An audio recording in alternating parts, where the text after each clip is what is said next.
This video will help you sleep and relax. But before we begin, I would like to know which city you're from and what time you're watching this. Now, subscribe to the channel, relax, and let's begin. I still can't sleep right. It's been 3 weeks since that night on San Felipe Road, and every time I close my eyes, I see that thing. I've tried talking to a therapist about it, but I don't think she believes me. My friends don't want to talk about it anymore. Can't blame them, but I need to get this out somewhere, and maybe someone here has seen something similar. It started as just another stupid dare. Me, Kyle, Jess, and Marcus were hanging out at Kyle's place on a Friday night, drinking beers and watching those paranormal investigation shows we used to make fun of. We live in this small town about 20 minutes outside of San Jose, California, where nothing exciting ever happens. The kind of place where driving around aimlessly is considered entertainment. Around 2 a.m., Marcus, who's always been into local legends, brought up San Felipe Road. If you're not familiar with it, it's this long stretch of road that cuts through farmland and hills east of San Jose. During the day, it's just a regular country road with nothing special about it. But according to local stories, weird shit happens there at night. We should drive it, Marcus said, that glint in his eye that always meant trouble. It's the witching hour, 3 a.m., perfect time to see if the stories are true. I didn't want to go. Something in my gut was screaming at me to stay put, but I didn't want to be the chicken of the group. Looking back, I should have listened to that feeling. Kyle, being the only one sober enough to drive, got behind the wheel of his old Honda Civic. Jess took shotgun while Marcus and I squeezed into the back. The drive to San Felipe was quiet, with only the occasional nervous laugh breaking the silence. We were trying to act tough, but I could tell everyone was a little on edge. We hit San Felipe Road around 2:50 a.m.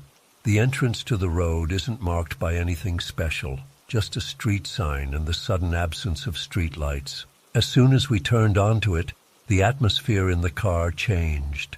Everyone got quiet. The only sound was the hum of the engine and the occasional crackle of the radio as it lost signal. "So, what exactly are we looking for?" Kyle asked, his voice sounding too loud in the silence. Marcus leaned forward between the front seats. People have reported all kinds of things. Shadowy figures in the road. Strange lights in the fields. Some say they've seen robed figures performing rituals in the clearings. "Great," Jess muttered. "Satanic cult territory." I remember laughing at that, but it came out forced and hollow. The road seemed normal at first, just dark, really dark, the kind of darkness that makes you realize how dependent we are on artificial light. The Honda's headlights carved a tunnel through the blackness, but beyond that beam was just nothing. Empty fields and distant hills, barely visible as darker shapes against the night sky. We'd been driving for maybe 10 minutes when the fog started. It wasn't gradual. 1 minute the road was clear, and the next we were surrounded by this thick, milky wall that seemed to swallow the headlights. Kyle slowed the car to a crawl. "Where the hell did this come from?" he said, hunching forward over the steering wheel to peer through the windshield. The forecast didn't mention fog. I remember pressing my face against the cool glass of the window, trying to see anything beyond the fog. There was something unnatural about it, too thick, too sudden, too deliberate, if that makes sense, like it had been waiting for us. "Maybe we should turn back," Jess suggested, and I silently agreed with her. Marcus scoffed. "We barely started. This is just fog. Nothing supernatural about fog." Kyle kept driving, but slower now, maybe 15 miles per hour. The car felt impossibly small suddenly, like the fog was pressing in on all sides. Nobody was talking anymore. I could hear everyone breathing, slightly too fast. The headlights were barely penetrating 10 feet ahead of us.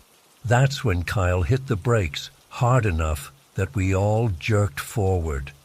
"What the fuck is that?" he whispered. At first, I couldn't see anything.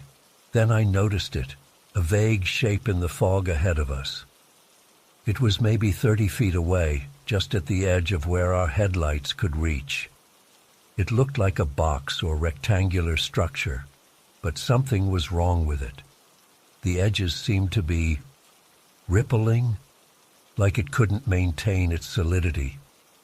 "Is that a shed?" Jess asked, her voice tight with fear. I squinted, trying to make sense of what I was seeing. It wasn't a shed. It wasn't anything I recognized. The shape seemed to be floating slightly above the ground, and as I watched it began to elongate, stretching upward like taffy being pulled. "Drive," I said, my mouth suddenly dry. "Kyle, drive around it." Kyle nodded and started to ease the car forward, giving the shape a wide berth. As we got closer, I could see that whatever it wasn't solid.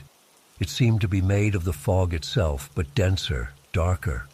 And there was something inside it, something that shifted and moved in ways that made my eyes hurt to look at.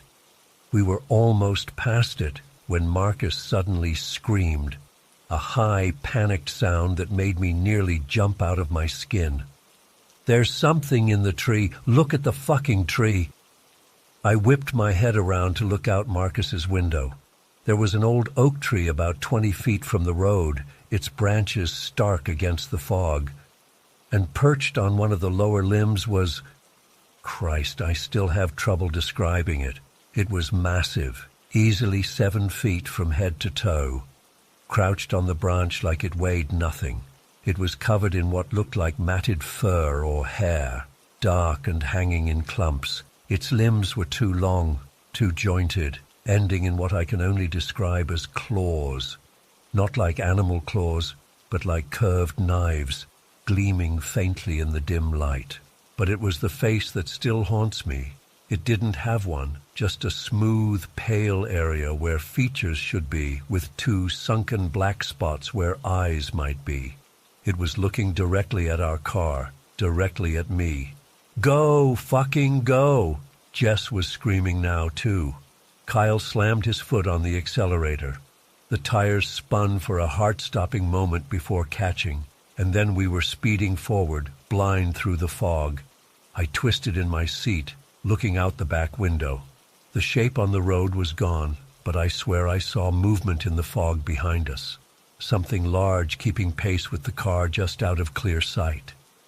No one spoke as Kyle drove, way too fast for the conditions. The fog seemed to be thinning, or maybe we were just leaving it behind. After what felt like hours, but was probably only minutes, we emerged into a clearer stretch of road. Kyle didn't slow down until we reached the main highway, his knuckles white on the steering wheel.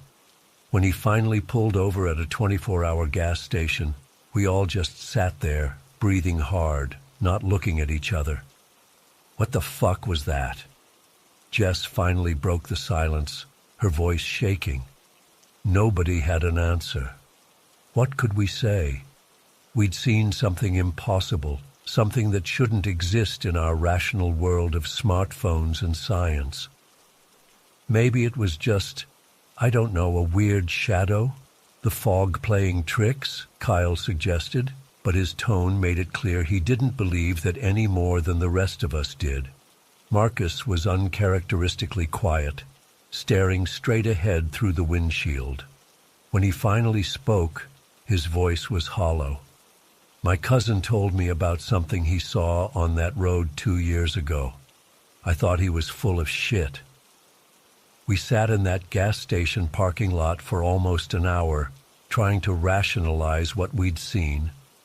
The strange shape on the road, the thing in the tree. None of it made sense, and yet all 4 of us had seen it. Here's the part that still makes me question my sanity. We decided to go back the next night. I know how that sounds. Trust me, I know. But there's something about experiencing something so completely unexplainable that makes you need to confirm it wasn't just your mind playing tricks. We needed to know we weren't crazy.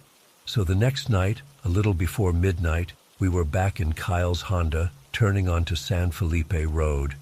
We went earlier this time. None of us wanted to be there at 3 a.m. again. The road looked different. Normal. No fog, just a clear night with a half moon providing enough light to see the fields on either side. We drove slowly, all of us tense, looking for any sign of what we'd encountered the night before. We found the oak tree about 20 minutes in. Kyle pulled over, and we sat there staring at it.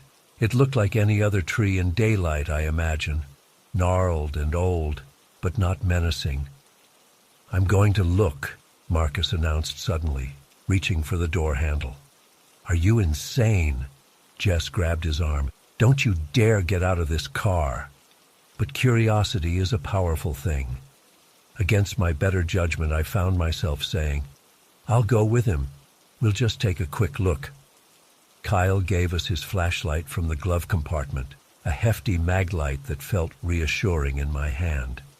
Marcus and I got out of the car, the cool night air raising goosebumps on my arms.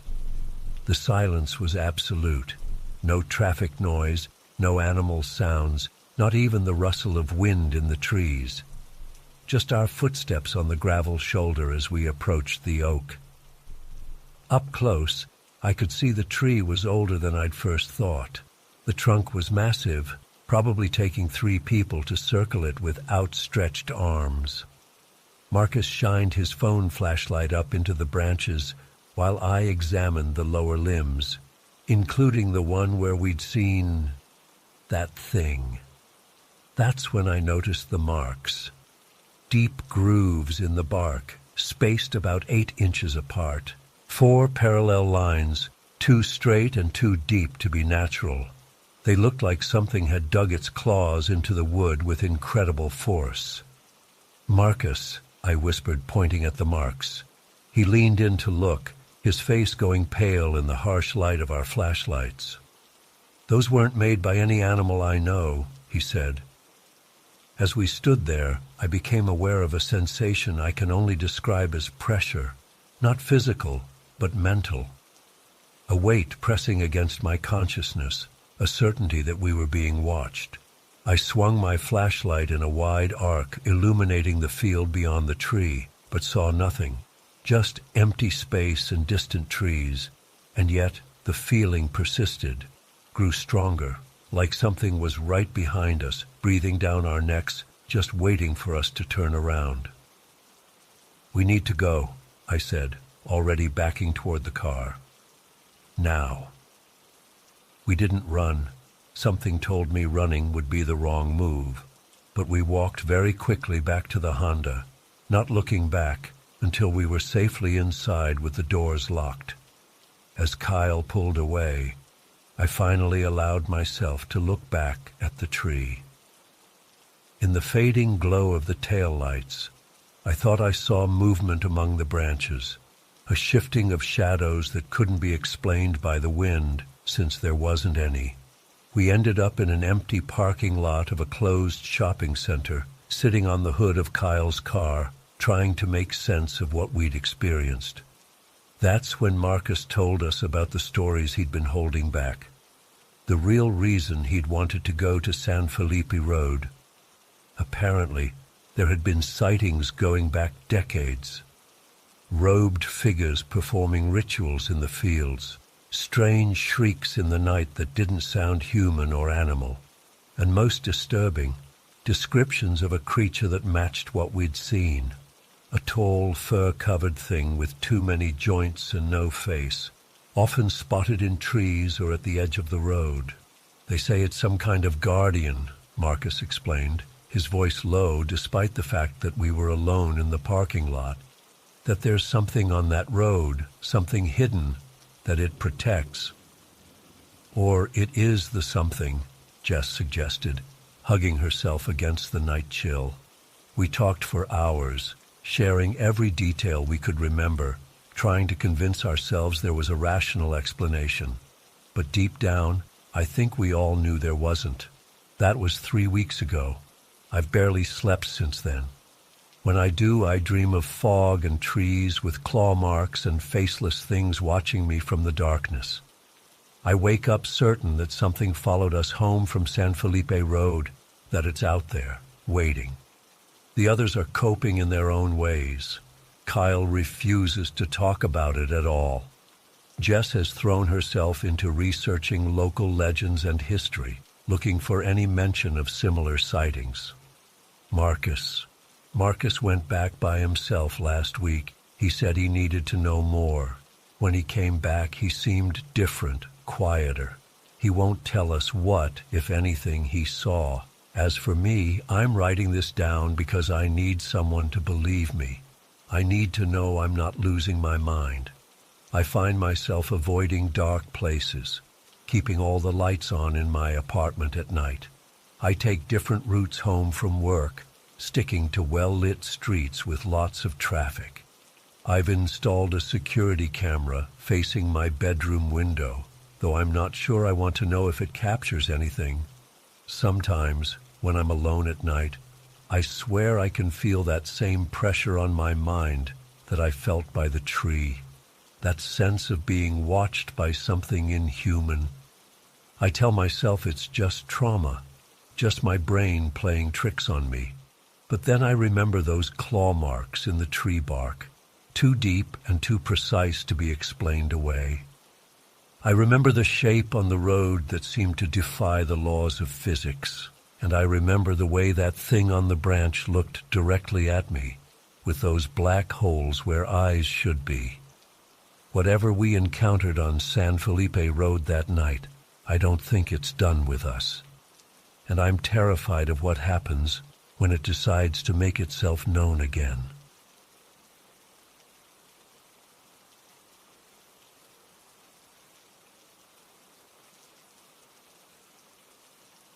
I still can't sleep right when I think about what happened 3 weeks ago. I've been driving trucks for over a decade, seen plenty of weird shit on the road, but nothing like this. I keep replaying it in my head, wondering what would have happened if I hadn't gotten away. It was the tail end of my Nevada run, about 3:50 in the morning. I was pushing it hard, trying to make my deadline. Hadn't slept more than a couple hours in the last day and a half. My eyes were burning, and I was running on nothing but gas station coffee and those 5-hour energy shots. I'd been avoiding stops to make up time, but the fuel gauge was hovering just above empty, and there was no way I'd make it to Reno without filling up. The GPS showed a gas station coming up in a few miles, literally the only one for about 60 miles in either direction. When I pulled off the highway, I remember thinking the place looked like something out of a bad dream. This wasn't one of those modern truck stops with the bright lights and 24-hour convenience store. This was old, like 1970s old, with those ancient pumps that still have the rolling numbers instead of digital displays. The whole building was this faded yellow color under the buzzing fluorescent lights, paint peeling off like dead skin. Half the windows were boarded up with plywood that had turned gray from years in the sun. The temperature had dropped into the low 30s, and when I stepped out of my cab, the desert cold hit me like a slap. It's weird how the desert works, scorching during the day, freezing at night. I remember rubbing my hands together, wishing I'd grabbed my heavier jacket instead of just my flannel. The wind was making this low moaning sound as it pushed through the gaps in the boards on the windows. I didn't see anybody inside the little building. No attendant, no other customers. Just a dim light behind the dusty windows. There was a faded sign saying, "Pay before pumping," but another handwritten note taped over it saying, "Card reader at pump." The whole setup made me uneasy, but I needed the gas. so I slid my card into the reader and started filling up. That's when I noticed the car. It was parked behind the building, half hidden in shadows, but I could make out the distinctive silhouette of a lowrider. One of those classic Impalas, dropped so low the frame almost scraped the ground. It was matte black, no chrome, no flash, just black on black, like it was trying to disappear into the night. I probably wouldn't have even seen it if the moonlight hadn't caught the edge of the windshield. Then I saw them, 4 guys standing around the car, all wearing white tank tops and baggy shorts, despite the freezing temperature. Even from where I was standing, I could see their arms and necks were covered in tattoos. Prison tats, not the artistic kind you get at a shop. One guy had something covering most of his face, not a mask, but tattoos running from his neck up over his chin and cheeks. What really got to me was how they were standing, just still, not talking to each other, not smoking, not doing anything. Just standing there, all 4 of them staring straight at me. No movement at all. It was like they were statues. In that moment, I felt like prey that had just been spotted by a pack of predators. I tried to act casual, kept pumping the gas, but my heart was hammering in my chest. I kept my eyes on the pump, watching the numbers tick up way too slowly. $15, $20, $25. Each second felt like an eternity. I couldn't shake the feeling of their eyes burning into me. When I glanced back up, they had moved. Not a lot, just a few steps closer, still in perfect unison, like they were connected by invisible strings. That's when every alarm bell in my body started ringing at once. These weren't just some local thugs looking to cause trouble. There was something deeply wrong about the way they moved, the way they watched me.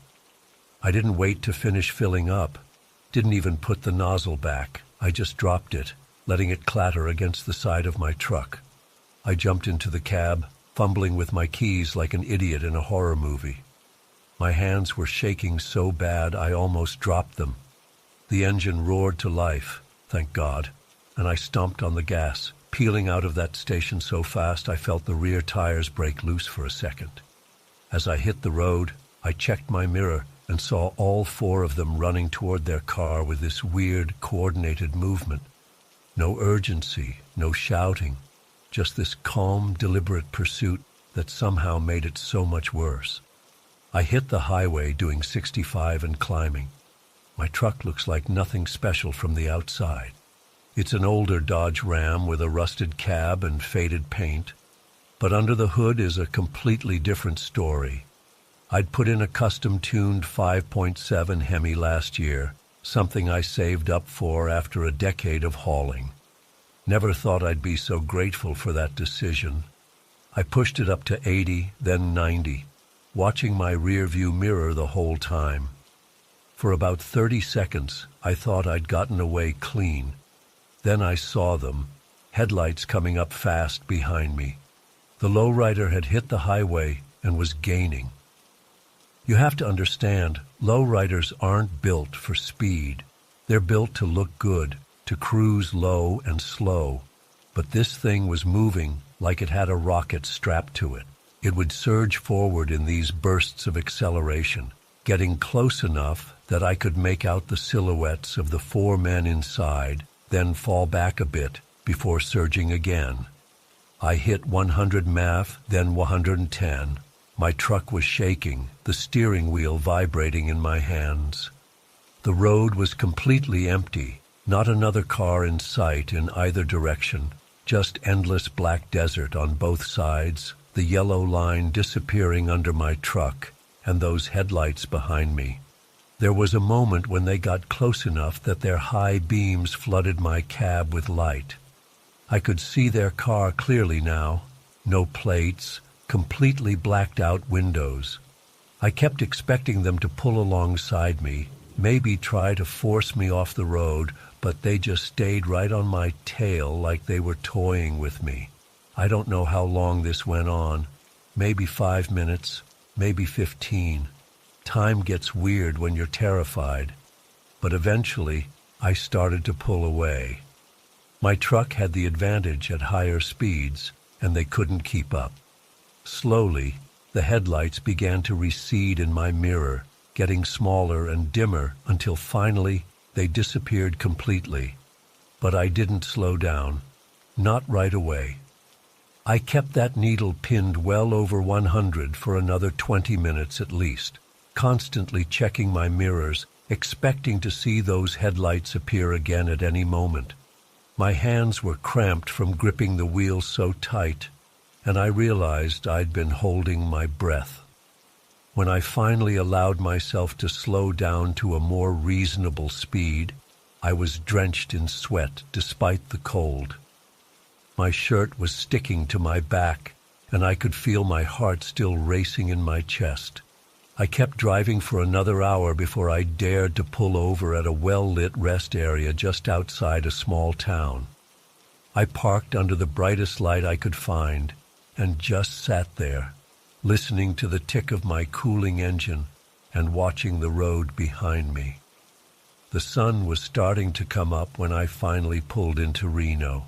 I was supposed to make my delivery, but I called my dispatcher and told him I needed a day. First time I'd ever done that in 10 years. I found a motel, took a scalding hot shower, and collapsed on the bed. But I couldn't sleep.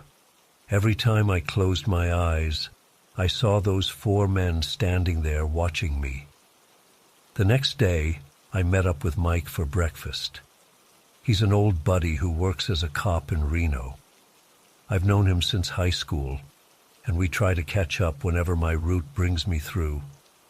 I told him what happened, half expecting him to laugh it off or tell me I was seeing things from sleep deprivation. But he didn't laugh. His face got all serious, and he leaned in close across the table. "That stretch of highway you were on," he said, keeping his voice low, even though nobody was sitting near us. "It's known territory.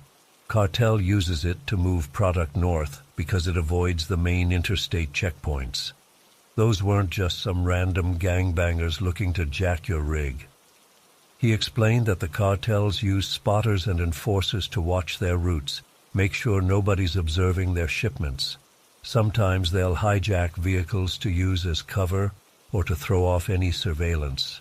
The fact that I was alone, in the middle of nowhere, in the dead of night, I was the perfect target.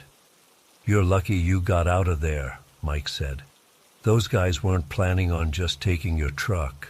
I couldn't eat after that. The pancakes in front of me might as well have been cardboard. I kept thinking about what would have happened if my truck hadn't been as fast as it was, if I'd hesitated even a few seconds longer at that gas pump. It's been 3 weeks now, and I've switched to daytime runs on main highways only. My boss wasn't happy about it, but I told him it was either that or I quit. I've started carrying too, got my concealed permit and everything. Probably wouldn't have helped me that night, 4 against 1, but it makes me feel a little better. Sometimes when I'm driving at night and see headlights coming up behind me, I get this cold feeling in my stomach. I watch those lights get closer and closer, and for a split second, I'm back there, running for my life across that empty highway. I don't know what those men wanted. Maybe my truck, maybe the cargo, maybe something worse. What I do know is that I've never seen anyone stand so still in freezing cold, wearing next to nothing, move so deliberately, or look at another human being with such empty eyes. It was like they weren't even people, just something wearing human skin. I'll never stop at a remote gas station again, no matter how low my tank gets. I'd rather run out of gas on a busy highway in broad daylight than pull into another place like that in the dark. Some risks aren't worth taking, and some things you only need to see once to know you never want to see them again.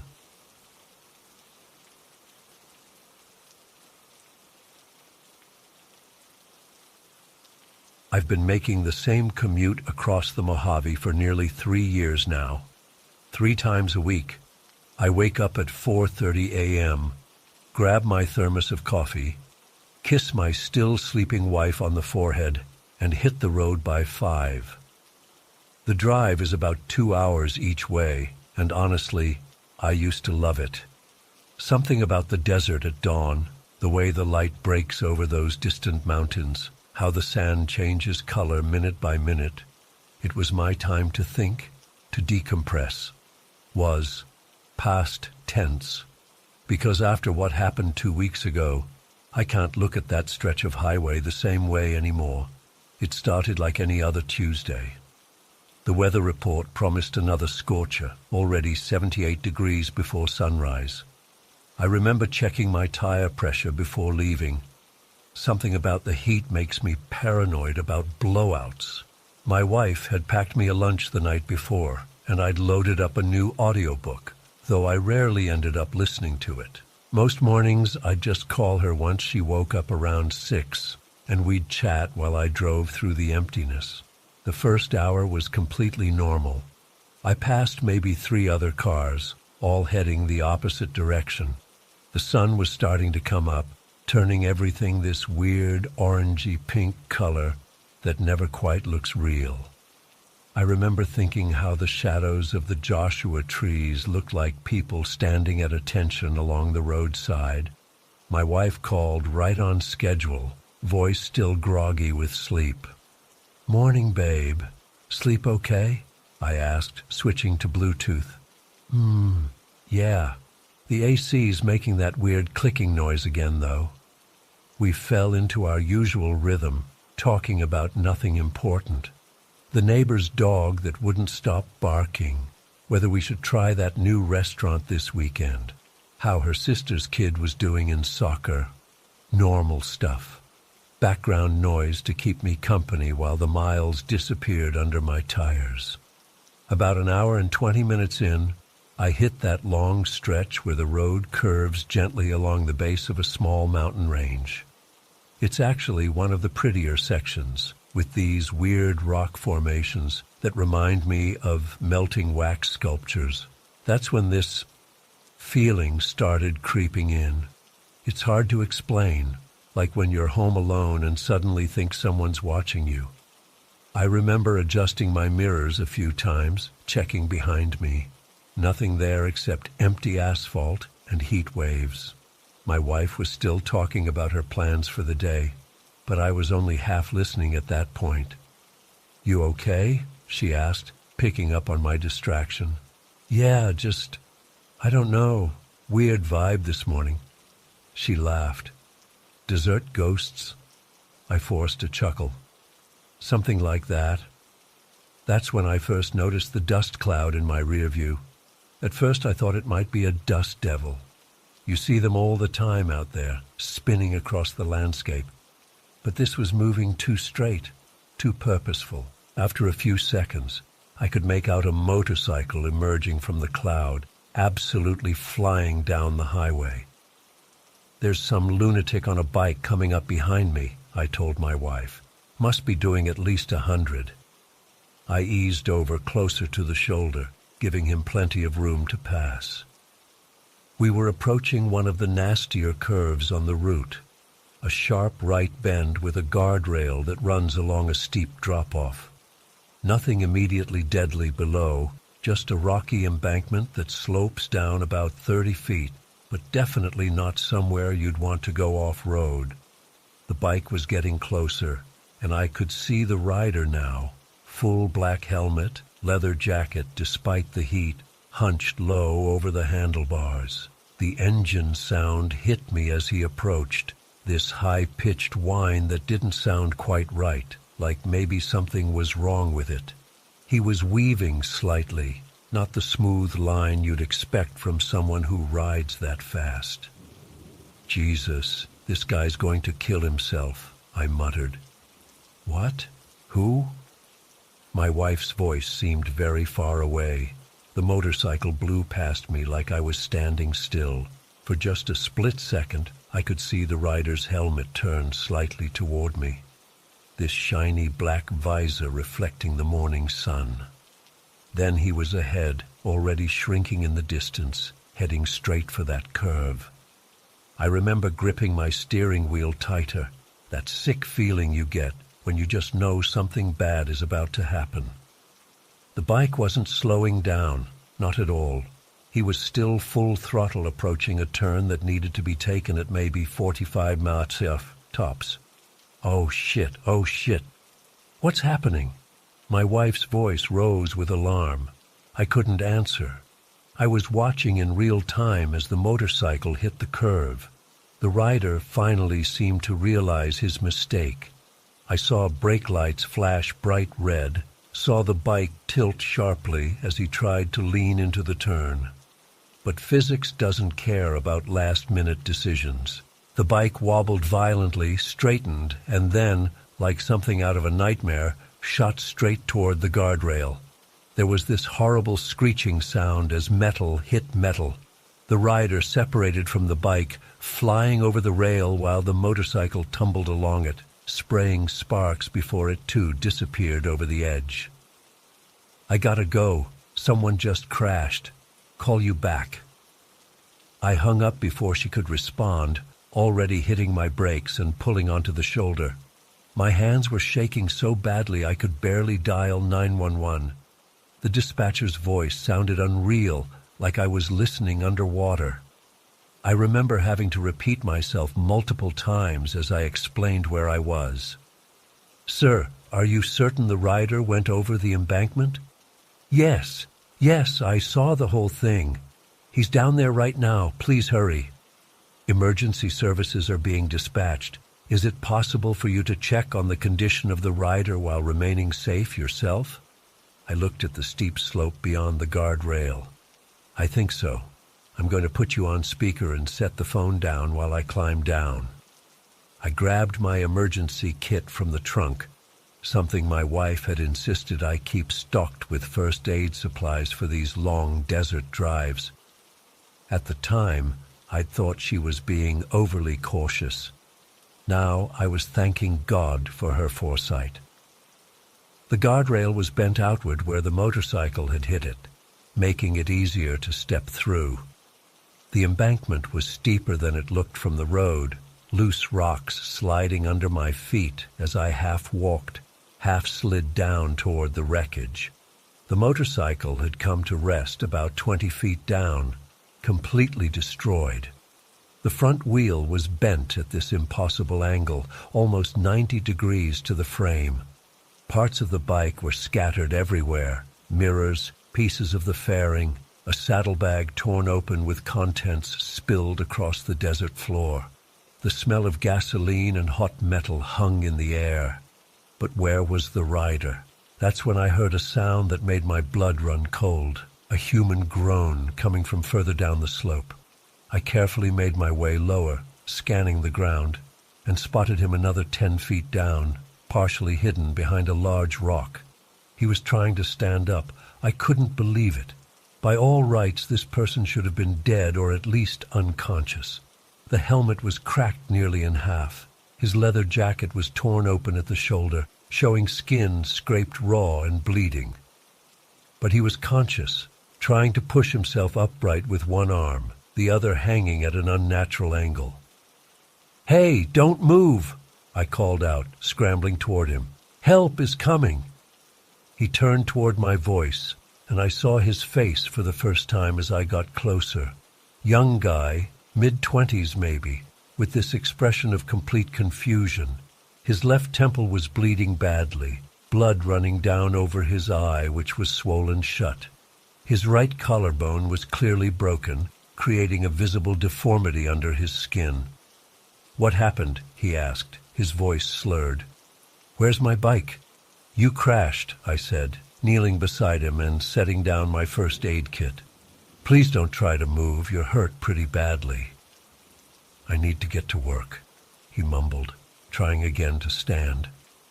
I gently but firmly put my hand on his good shoulder. "You're not going anywhere except the hospital. Ambulance is on the way." I opened the first aid kit and grabbed gauze pads. pressing them against the head wound which was bleeding the worst. He winced, but didn't fight me. "Can you tell me your name?" I asked, trying to assess how coherent he was. "Jason," he said after a pause that went on just long enough to worry me. "Okay, Jason. Do you know what day it is?" Another long pause. "Tuesday." "That's right. Good. Can you tell me where it hurts?" He looked down at himself like he was seeing his injuries for the first time. "Everywhere. My shoulder. Can't move my arm. Head's killing me." I continued asking him basic questions while I did what little I could with my limited supplies. His pupils were different sizes. Not a good sign. Probable concussion. Definitely a broken collarbone. Possible internal injuries I couldn't see. But the fact that he was conscious and somewhat alert was nothing short of miraculous, given what I'd witnessed. The dispatcher was still on the line, my phone propped on a nearby rock. She updated me that help was about 15 minutes out. In the vastness of the desert, that felt like an eternity. "How fast was I going?" Jason asked suddenly.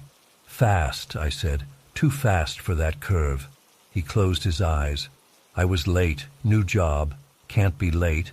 I noticed his breathing was becoming more labored. "Try to stay still and breathe normally. Tell me about this job." Keeping him talking seemed important, though I wasn't sure if that was the right approach for someone with a head injury. But the alternative was sitting in silence, listening to his increasingly ragged breathing while scanning the empty highway above for signs of the ambulance. Jason's story came out in fragments. New mechanic job in Henderson. First real paycheck in months. Girlfriend waiting at home. Motorcycle was all he had for transportation.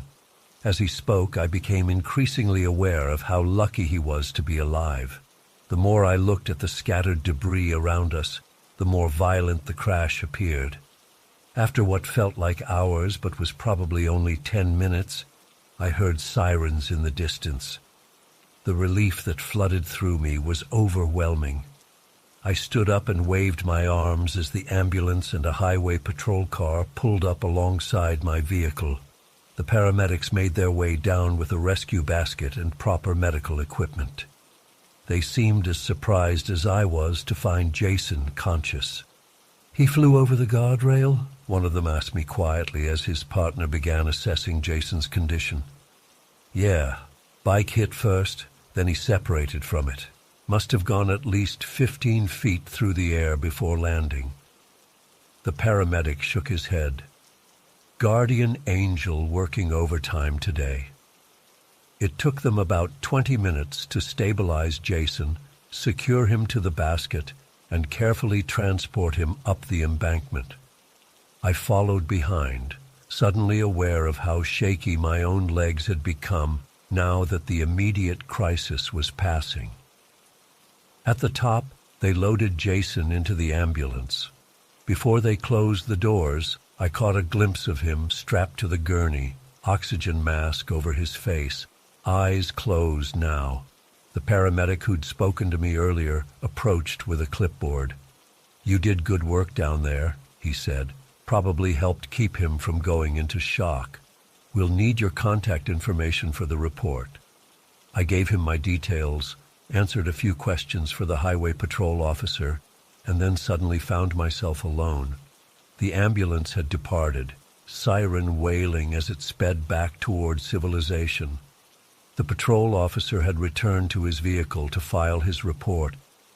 The desert was silent again, except for the occasional car passing by, drivers slowing to look curiously at the scene before continuing on their way. I stood there by the damaged guardrail, looking down at the motorcycle wreckage still scattered across the slope. From above, the full path of destruction was clear. The skid marks on the asphalt, the dent in the guardrail, the trail of debris leading down to the mangled bike. It looked like a crime scene. When I finally returned to my car, I saw my phone screen lit up with missed calls. 8 from my wife. I realized with a start that nearly an hour had passed since I'd abruptly ended our call. She must be freaking out. I called her back immediately, and she answered on the first ring. "Oh my God, are you okay? What happened? I've been losing my mind." "I'm fine," I said, my voice sounding strange even to my own ears. "There was a motorcycle accident.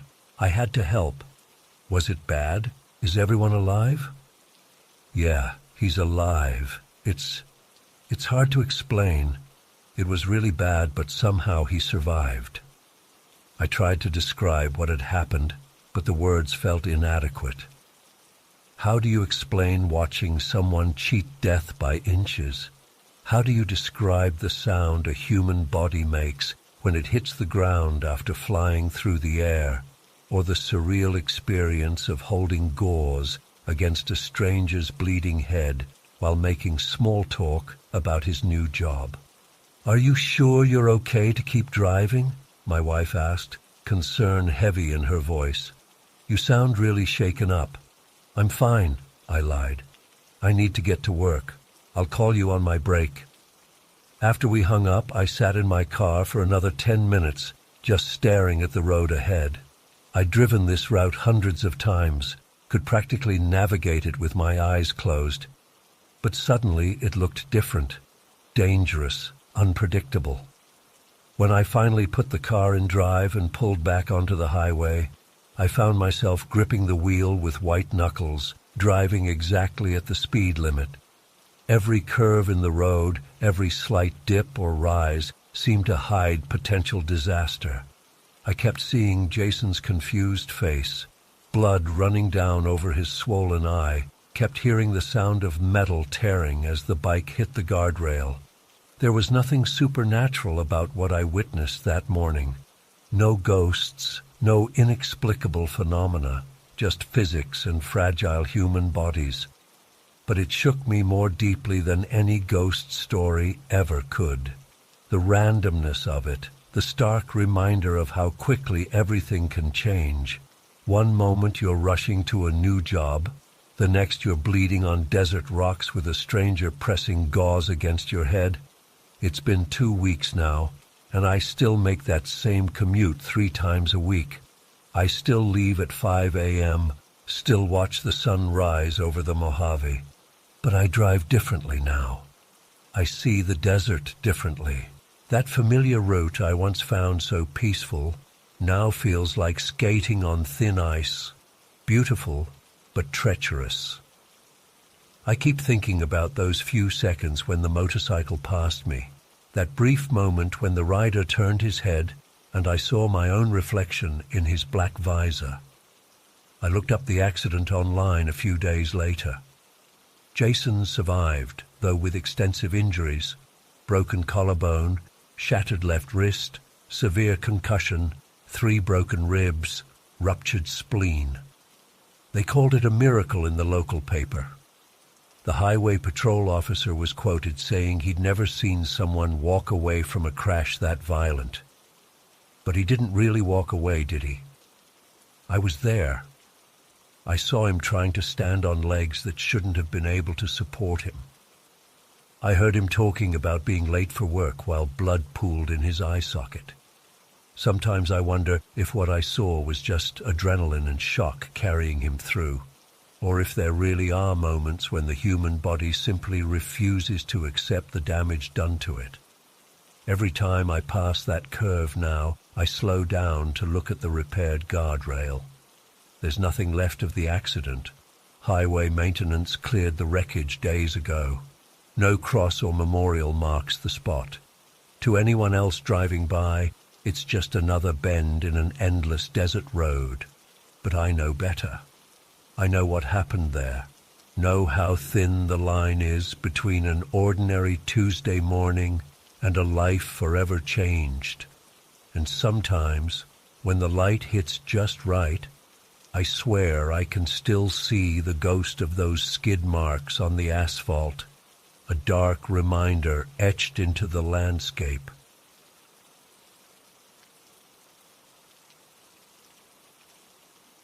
I never thought I'd be sharing this.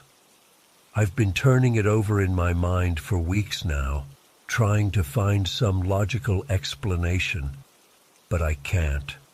I need to get this out, even if no one believes me. Last month, my husband Mike and I were driving back from his cousin's wedding in Georgia. We decided to take the scenic route through Tennessee to visit my family in Kentucky. It was supposed to be a nice detour, just a few hours on some country roads before hitting the interstate again. We left later than planned, around 8 p.m. The weather forecast mentioned some rain, but nothing major. Mike had been drinking at the reception. I was DD. So after about an hour on the road, he reclined his seat and fell asleep. I didn't mind. I actually enjoy night driving when there's little traffic, just me, some music playing low, and the open road. It started raining around 10 p.m. Not a downpour, just steady enough that I had to keep the wipers going. The roads got narrower as we went deeper into rural Tennessee. Signs for small towns I'd never heard of appeared and disappeared in my headlights. The GPS signal kept dropping in and out, but I wasn't worried. We were on a state highway that would eventually connect to I-75. What I didn't expect was the fog. It rolled in suddenly, these dense patches that would appear out of nowhere. One minute I'd have decent visibility. The next I'd be leaning forward, squinting through a wall of gray. The road wasn't just dark, it was pitch black. No streetlights, no houses, nothing. Just my headlights cutting through rain and fog and endless trees on both sides. After about an hour of this, I realized we hadn't passed another car in at least 30 minutes. That's when I started feeling uneasy.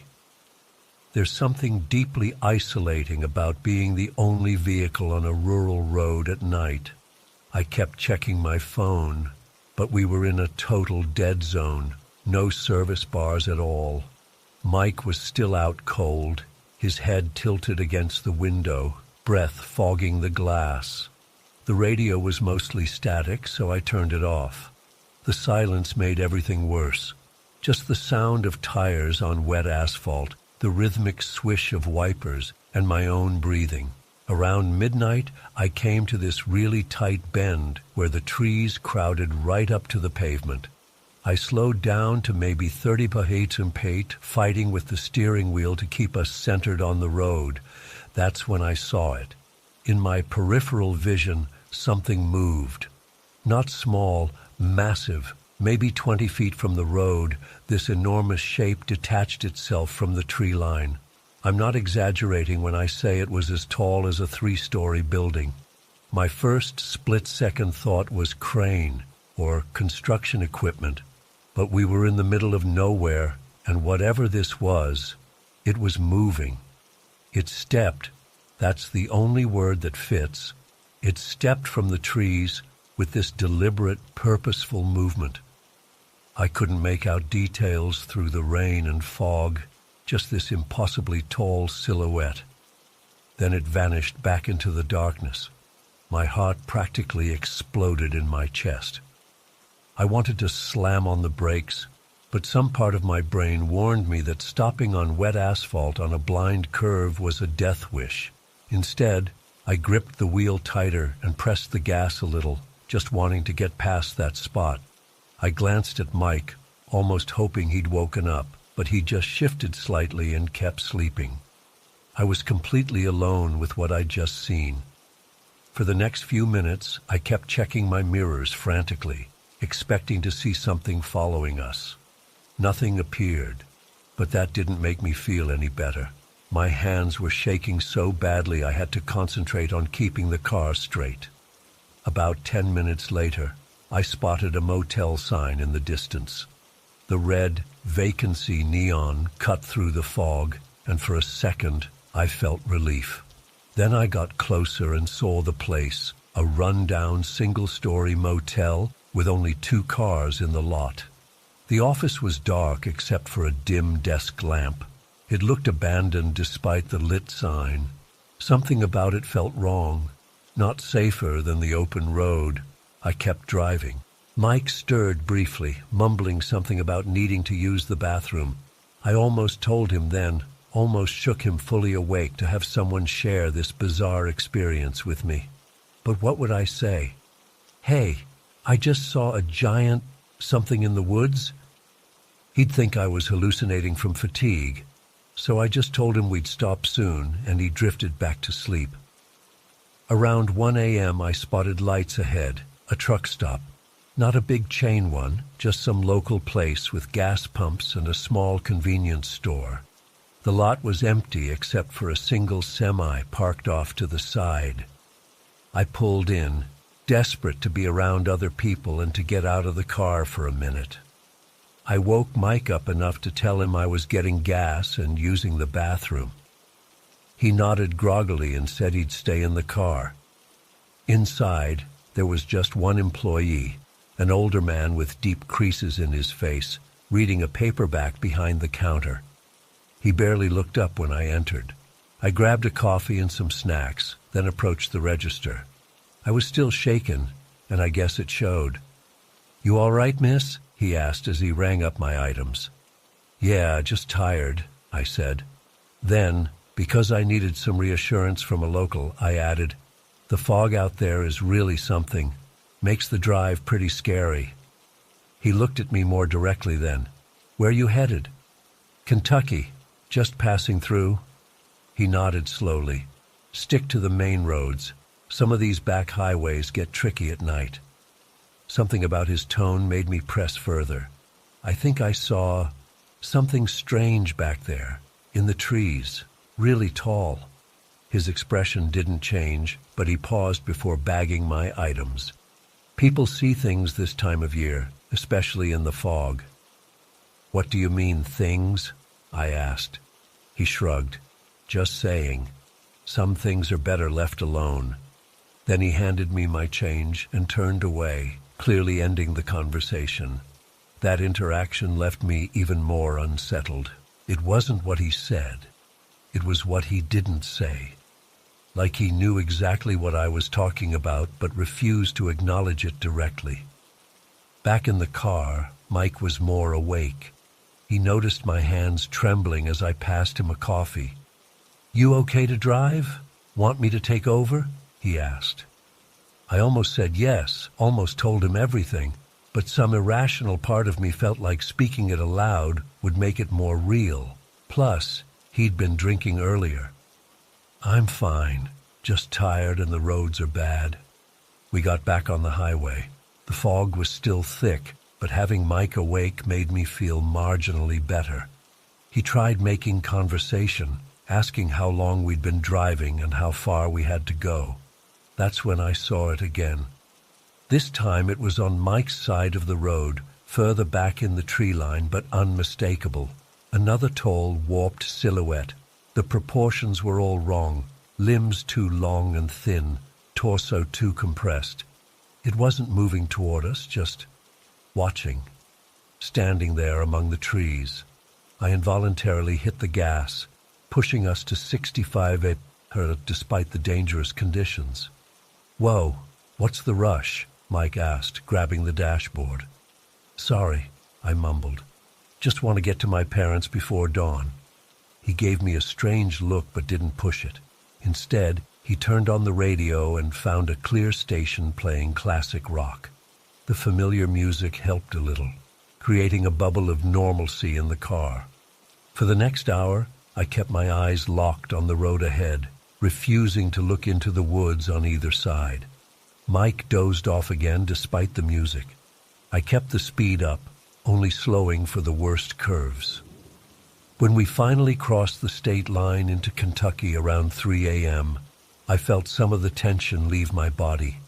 The towns became more frequent, and eventually we hit a stretch with occasional streetlights and 24-hour gas stations. Signs of civilization never looked so beautiful. We pulled into my parents' driveway just as dawn was breaking. The sky was turning that pale gray blue, birds starting to chirp. My mom was already up, making coffee in the kitchen.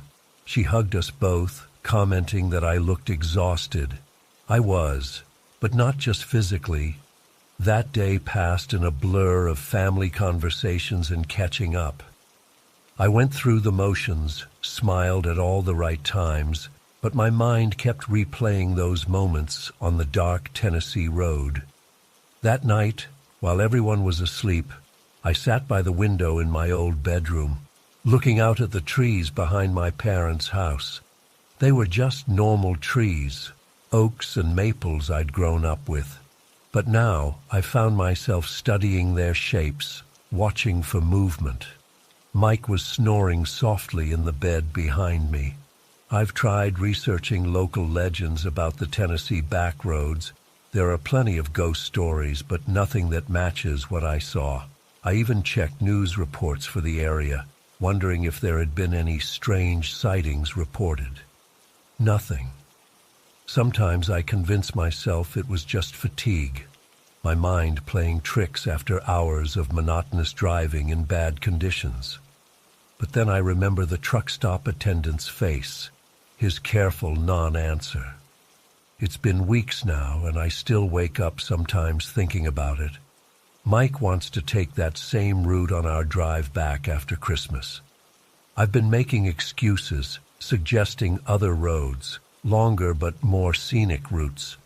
Because here's the thing that keeps me up at night. I don't think I just saw something strange in Tennessee. I think something saw me. And somehow, I know it's still there, waiting by those narrow roads where the trees crowd close to the pavement and the fog rolls in thick after dark. I won't be taking that road again, ever. But sometimes, especially when I'm alone at night, I find myself checking the tree line wherever I am, just to make sure nothing tall and wrong-shaped is standing there watching. Whatever it was, that watcher in the Tennessee woods, I left it behind physically, but mentally, it's still with me, and I don't think it's ever going to leave.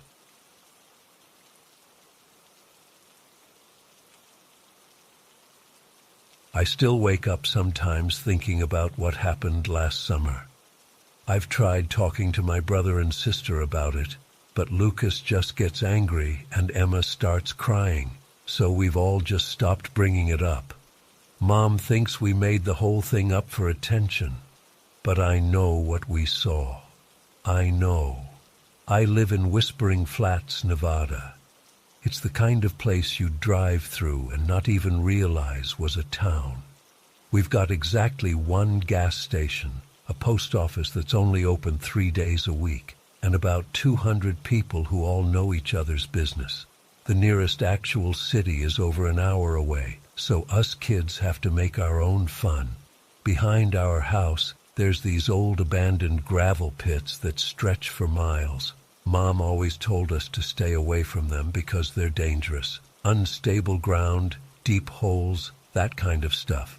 But when you're 14 like me, or 12 like Lucas, or even 9 like Emma, and there's literally nothing else to do, those warnings just make the pits more interesting. We'd been exploring them for years, honestly. We had our own little trails and hideouts, and we knew how to avoid the truly dangerous spots. Mom would have had a fit if she knew, but we were always careful. We'd pretend we were explorers discovering ancient lands or survivors in some post-apocalyptic world. Just kid stuff. That day in July started like any other. It was hot, desert hot, the kind where the air itself feels like it's trying to cook you.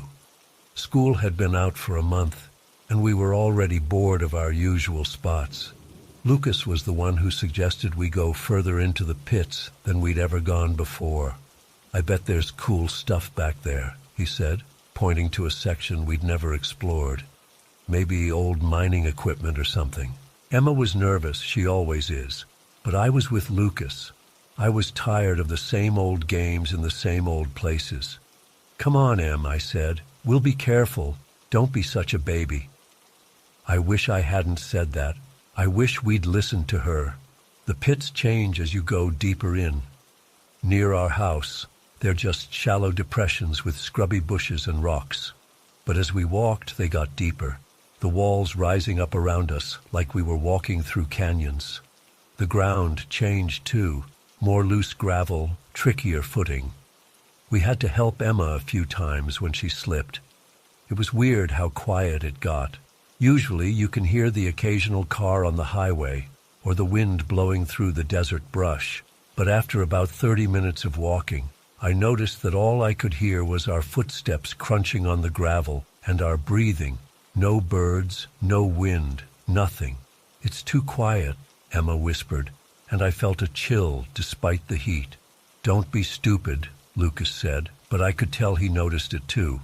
"It's just because the walls are blocking the sound."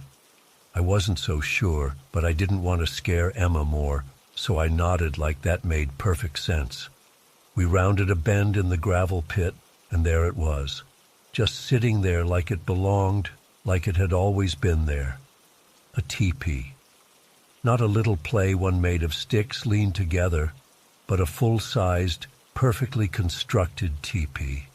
It had to be at least 15 feet tall, made of long, straight logs tied together at the top with some kind of dark material. The logs were stripped clean of bark and looked freshly cut.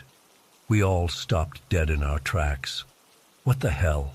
Lucas whispered. I couldn't answer. I was too busy trying to figure out where those logs had come from. There aren't any real trees around Whispering Flats, just scrubby desert plants and some bushes. The nearest proper forest is hours away. These logs looked like pine or maybe cedar, and they were huge, each one at least 8 inches thick. "Who built it?" Emma asked, clutching my hand.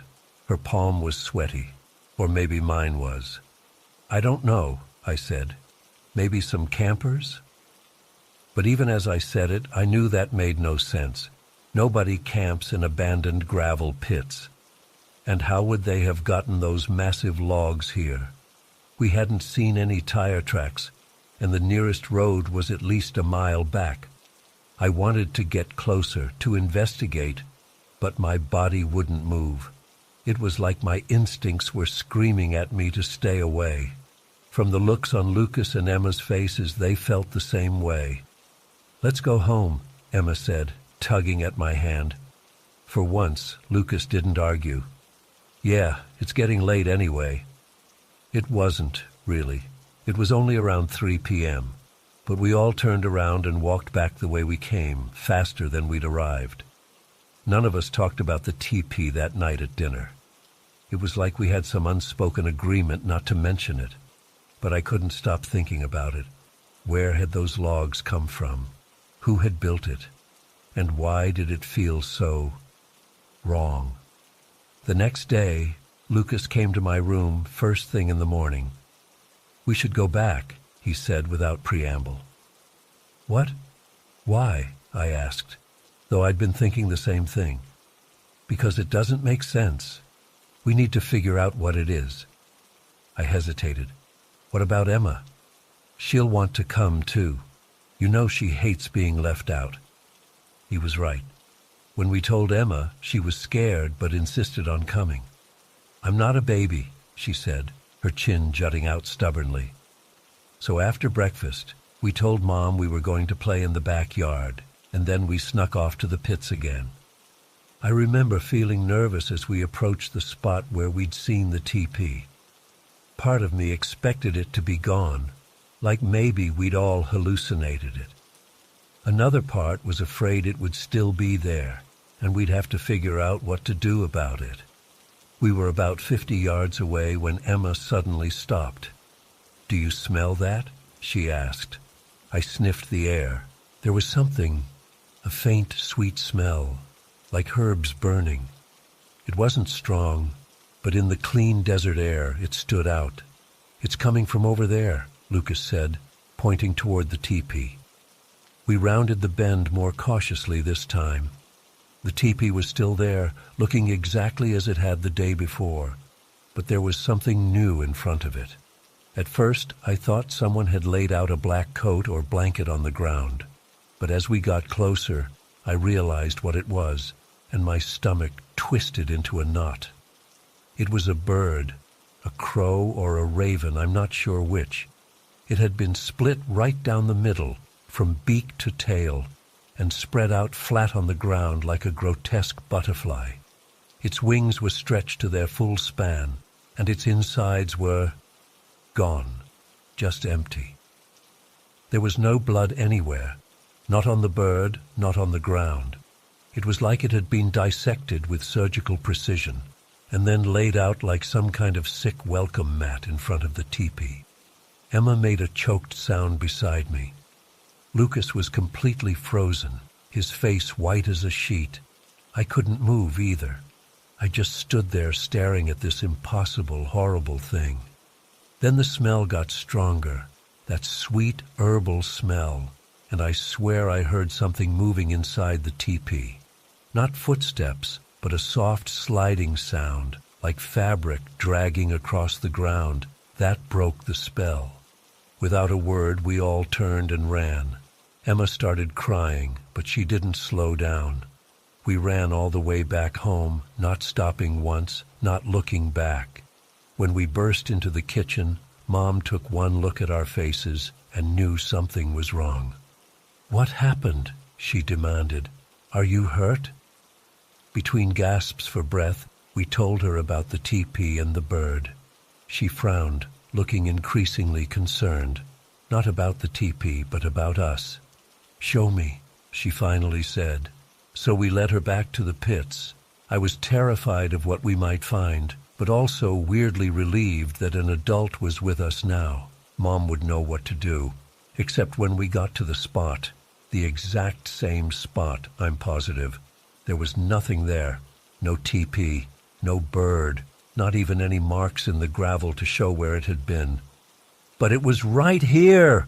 Lucas shouted, kicking at the ground in frustration. Mom looked around, then back at us with that expression parents get when they think you're making things up. "Kids, this isn't funny. You had me worried." "We're not lying," Emma cried. "It was here. The bird was all cut open and—" "That's enough," Mom cut her off firmly.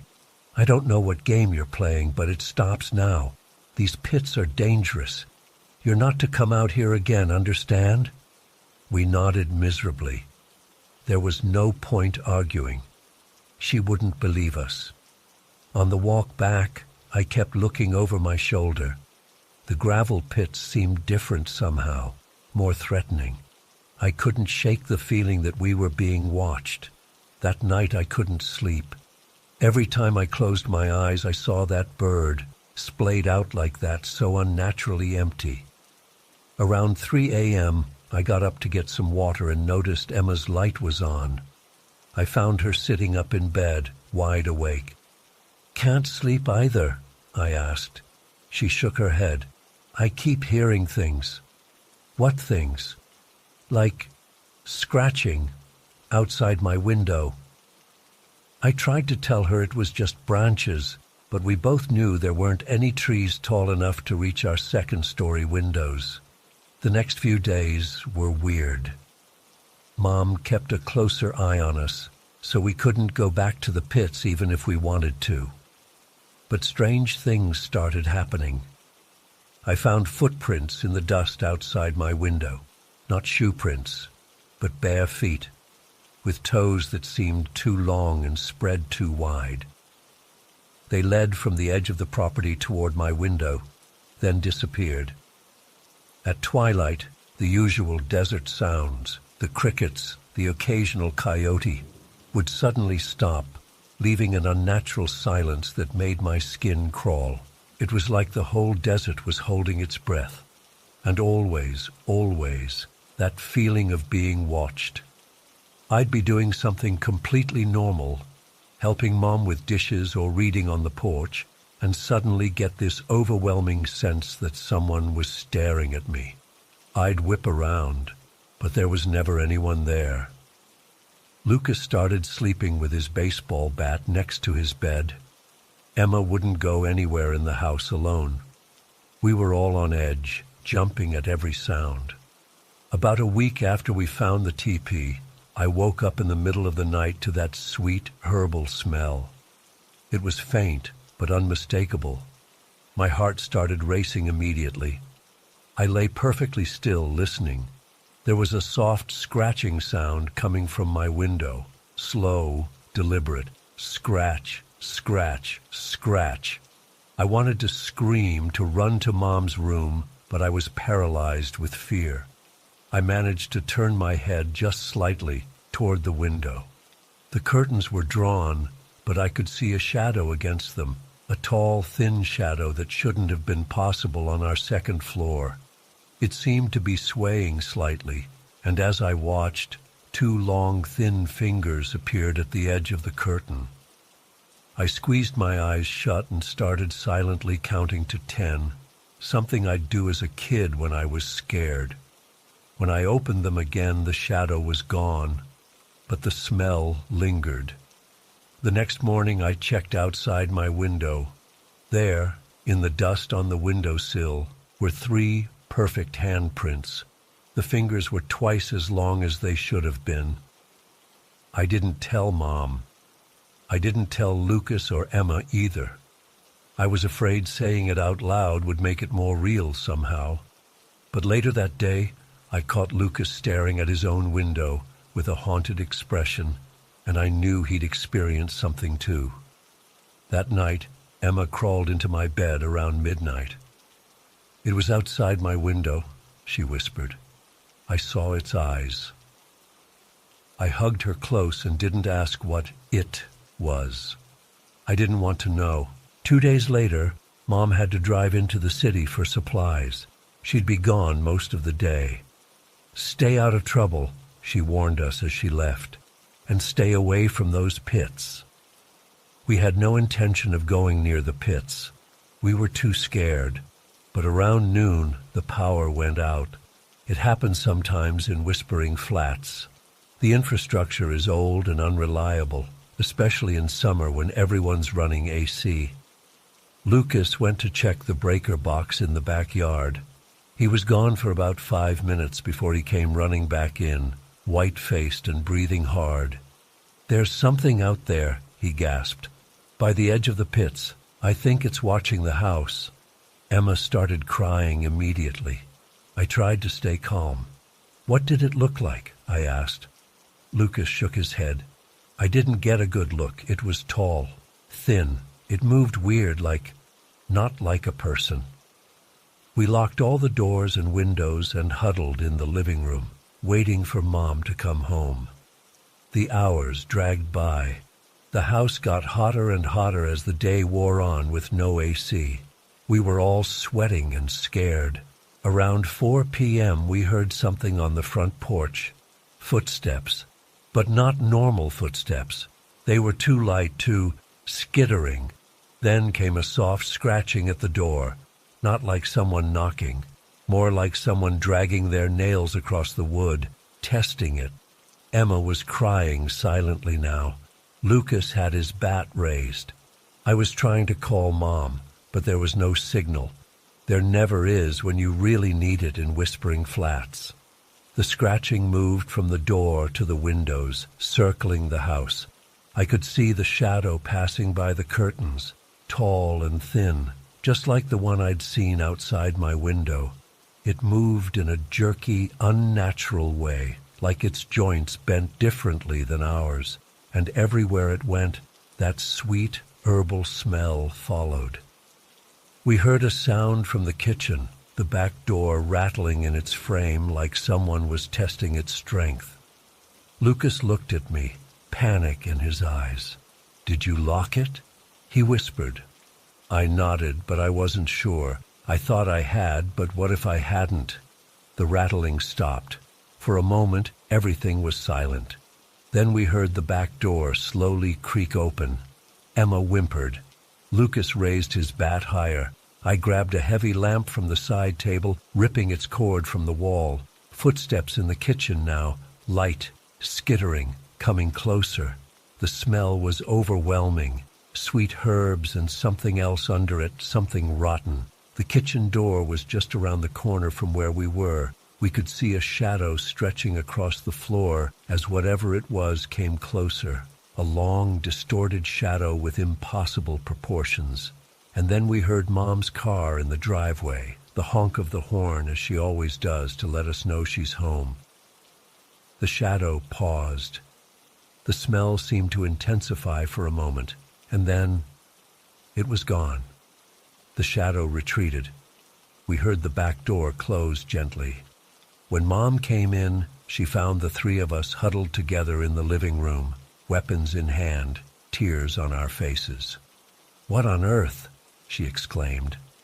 We tried to tell her what happened, but it came out as a jumble of terrified half-sentences.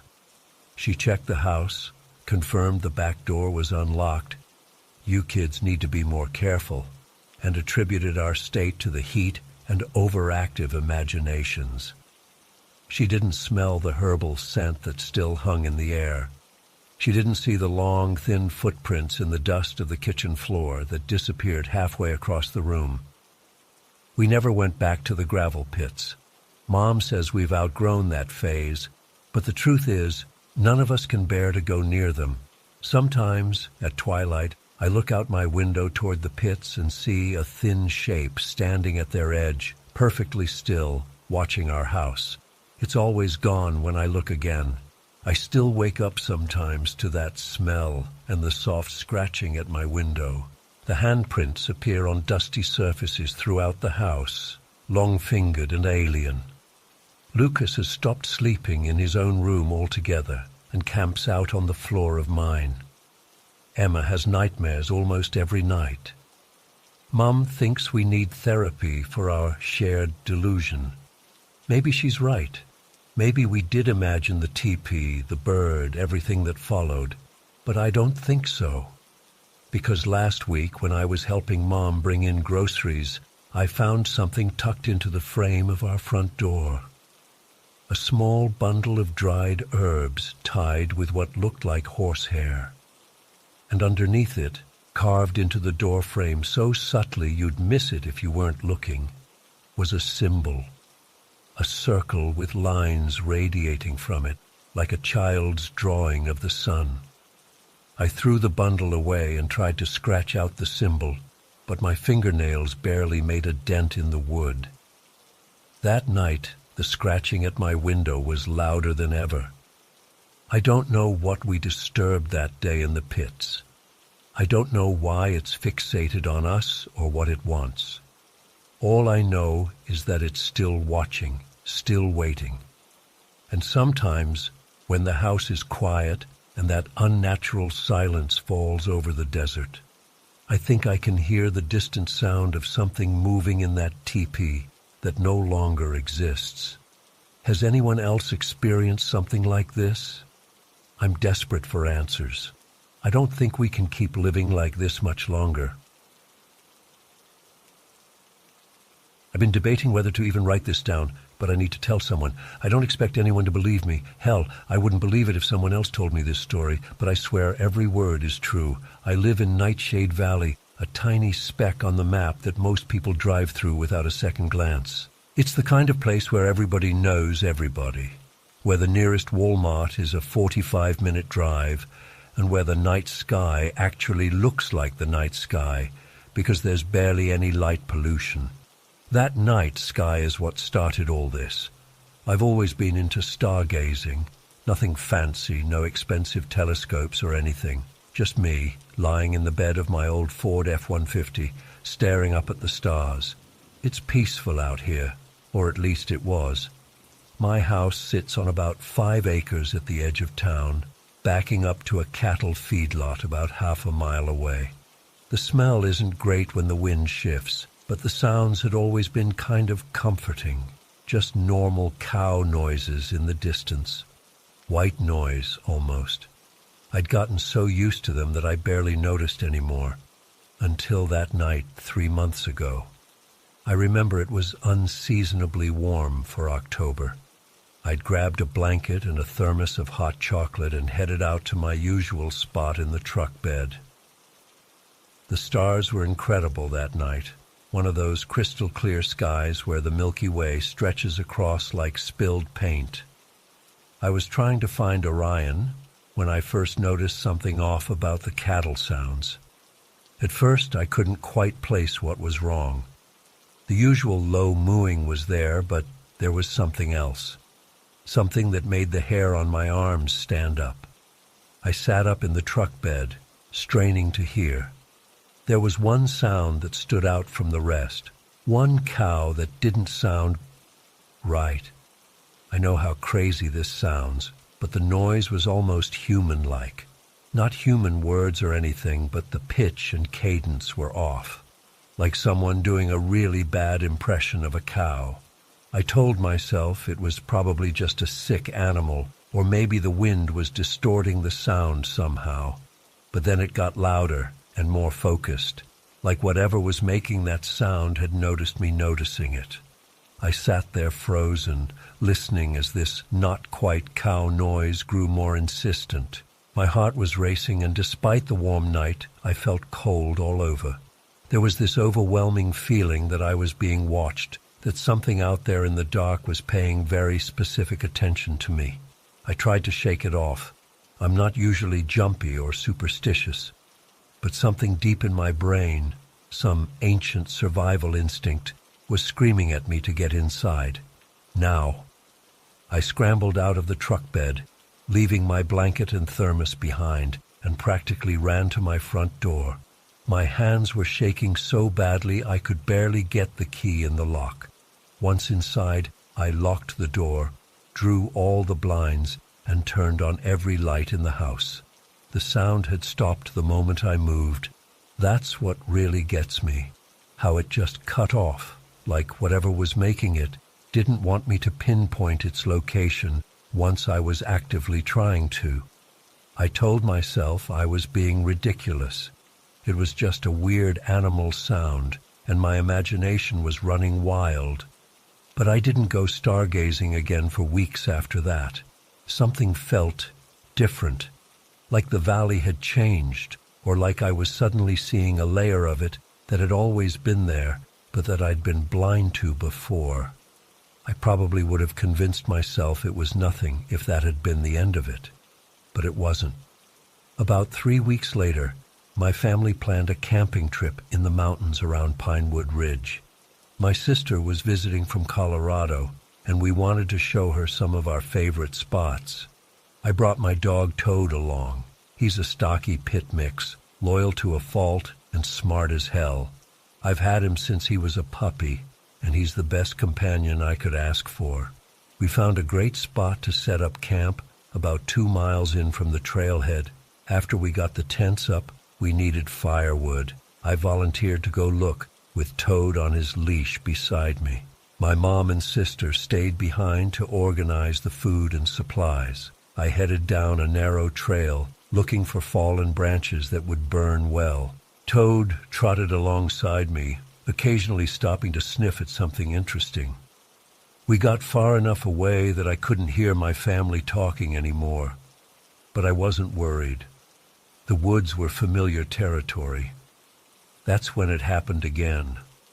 That feeling, not exactly the same as before, but similar, like a whisper in my head, but not made of words, more like a suggestion, a pull.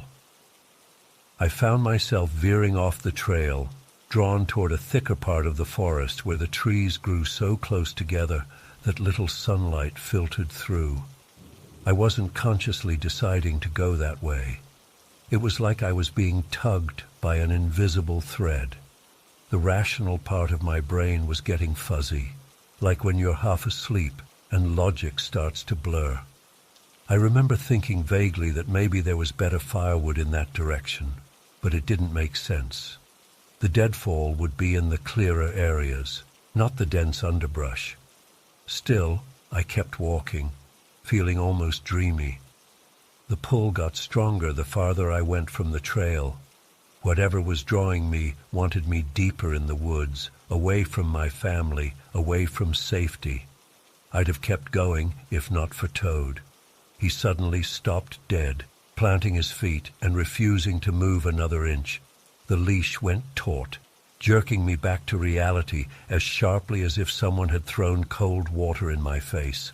I blinked, looking around in confusion. I was standing at the edge of a small ravine that I hadn't even noticed approaching. One more step, and I'd have tumbled down a good 15-foot drop onto jagged rocks. Toad was whining, pulling back hard on his leash, his eyes fixed not on the ravine but on something in the trees to our left. I couldn't see anything there, but he was bristling, hackles raised. The spell broken, fear flooded through me.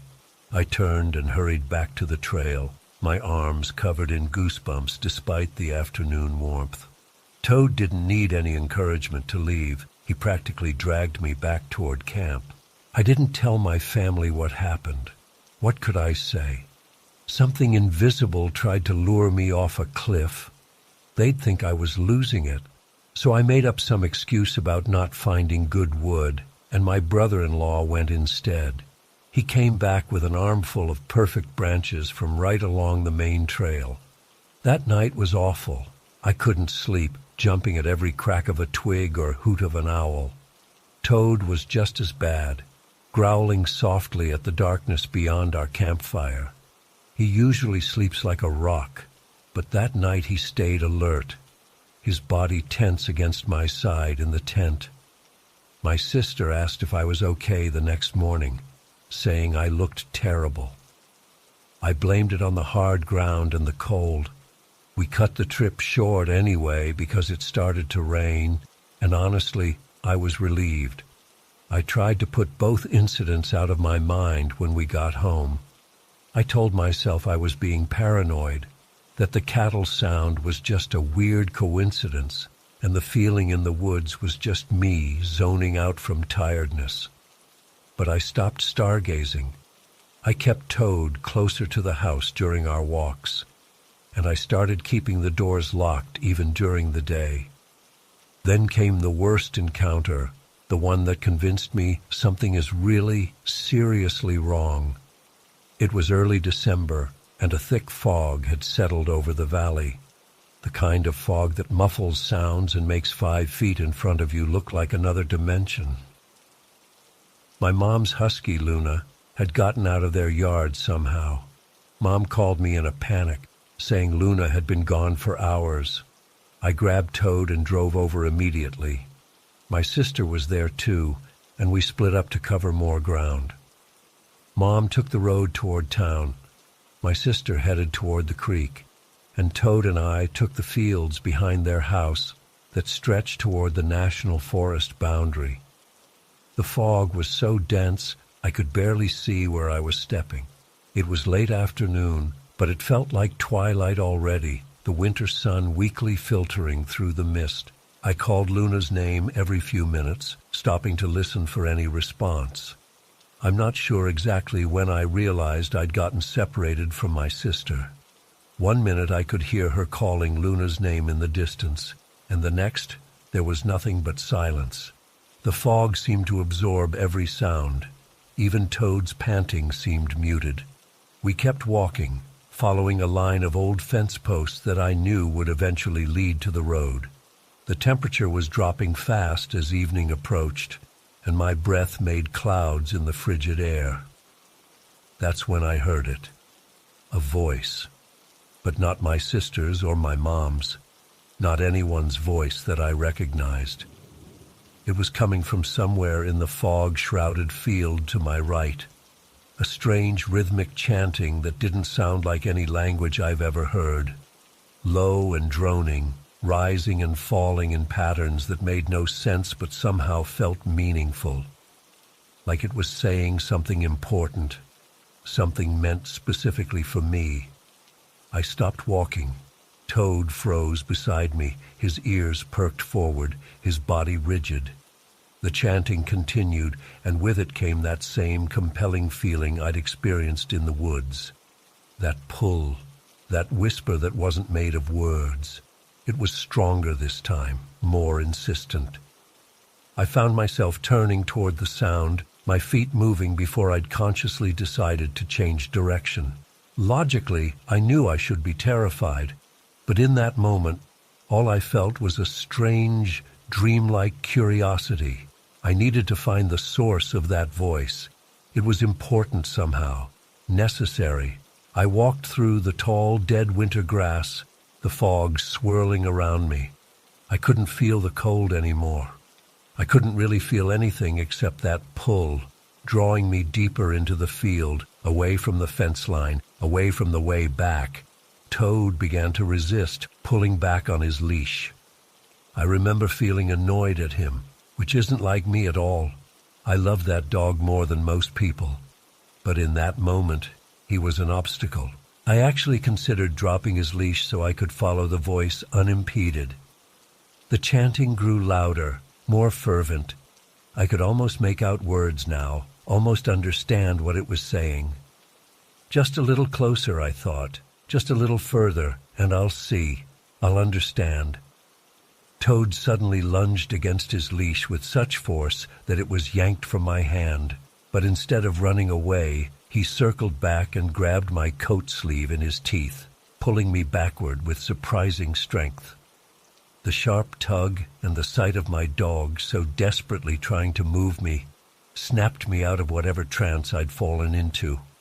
The world rushed back in all at once, the biting cold, the darkening sky, the realization that I was standing in the middle of an unfamiliar field with no landmarks visible in the fog, and that voice, still chanting, but now sounding angry, frustrated.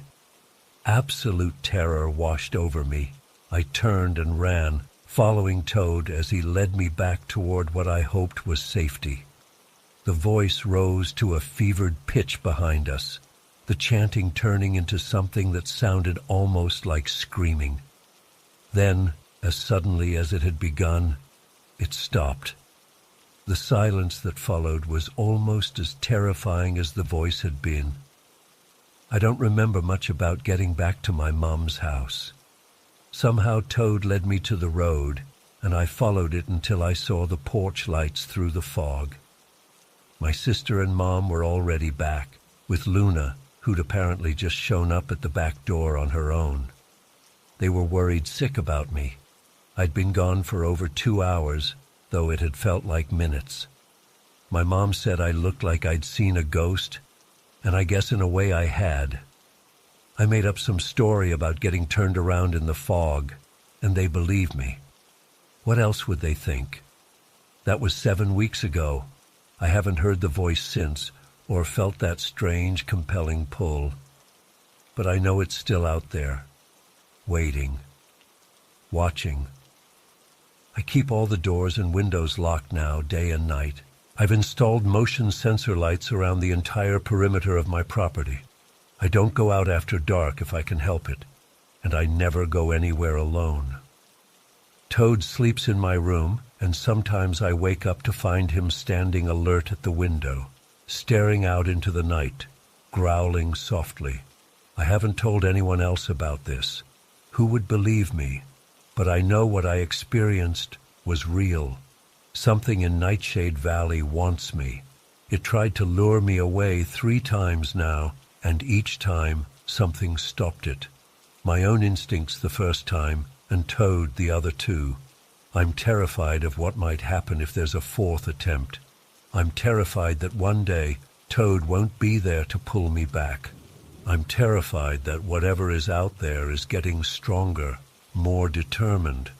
Most of all, I'm terrified because I know now that when it calls to me, part of me wants to answer. I've never told anyone about this, not even my closest friends or family. But it's been 3 months now, and I still can't sleep through the night. I still wake up drenched in sweat, heart pounding, convinced I can see those red gleams through my curtains. I need to get this off my chest, even if no one believes me. Maybe writing it down will help. Maybe someone out there has seen what I saw. I've lived in Ravenwood for about 2 years now.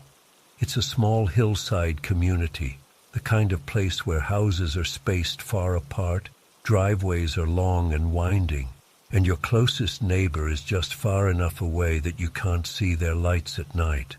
I loved that isolation when I first moved here. The privacy, the quiet, the way the trees surround everything. It felt like my own private retreat from the world. My house sits about halfway up one of the steeper hills. Behind me is more forest that climbs higher, and in front, the hill slopes down toward the main road and eventually the small downtown area. The back of my house faces nothing but trees, trees, and more trees. My bedroom is on the second floor, with a window that looks out into those woods. The branches of the closest trees nearly touch the glass, something I used to find charming. I'd watch squirrels leap from branch to branch in the mornings while drinking my coffee. That all changed 3 months ago. It was a Tuesday night, no, Wednesday morning actually, around 3 a.m. I remember checking my phone when I woke up suddenly. It wasn't a noise that woke me, or a dream. It was that feeling you get when you're being watched, like a pressure in the room. I tried to tell myself I was being stupid, but I couldn't shake the feeling that something was off. My mouth was dry, so I decided to get some water, figuring I'd check the house while I was up. I didn't turn on any lights at first. I know my way around well enough, and the moon was bright that night, streaming in through the windows and casting everything in this silvery blue light. The house was dead quiet except for the normal creaks and the hum of the refrigerator. After gulping down some water in the kitchen, I did a quick loop through the downstairs, front door locked, back door locked, windows secured, everything normal. I started to feel silly for being so paranoid. Probably just that half-awake anxiety that sometimes hits in the middle of the night. I headed back upstairs, still without turning on any lights. When I got back to my bedroom, I paused by the window. The curtains were open. I usually leave them that way because I like to wake up with the sun. The moonlight was filtering through the branches outside, creating these weird, shifting patterns on my bedroom floor. That's when I saw it. At first, I thought my eyes were playing tricks on me. You know how shadows can look like faces or figures sometimes? But as my vision focused, I realized there was definitely something out there. Something perched on one of the thicker branches of the oak tree closest to my window. It's hard to describe exactly what I saw. It wasn't an animal, at least not any animal I've ever seen. The proportions were all wrong. It was dark, almost black against the night sky, but with a strangely matte quality that absorbed the moonlight rather than reflecting it. Its body seemed impossibly thin and angular, like someone had stretched a human form to breaking point. The limbs. God, the limbs were the worst part. They were so long, so wrong. Multiple joints where there shouldn't be any, bending in directions that made no anatomical sense. It was balanced effortlessly on a branch that should have been too thin to support anything larger than a raccoon, crouched in a position that would break a human spine. And it was looking directly at me. I know it was looking at me because where its eyes should have been, there were 2 faint red gleams. Not bright like flashlights or anything, more like the dull red reflection you might see from an animal's eyes in a photograph, but redder, more deliberate. Those eyes tracked me as I stood frozen by my window. We stared at each other for what felt like forever, but was probably only 15 seconds or so. I couldn't move. I couldn't breathe. I couldn't even think. It was like my brain shut down, unable to process what I was seeing. Then it moved. It tilted its head to one side, almost like a curious dog. There was something so deliberate about the gesture, so intelligent.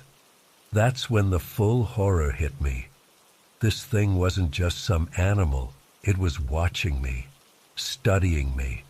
And from the comfortable way it was positioned, I got the sickening feeling it had done this before.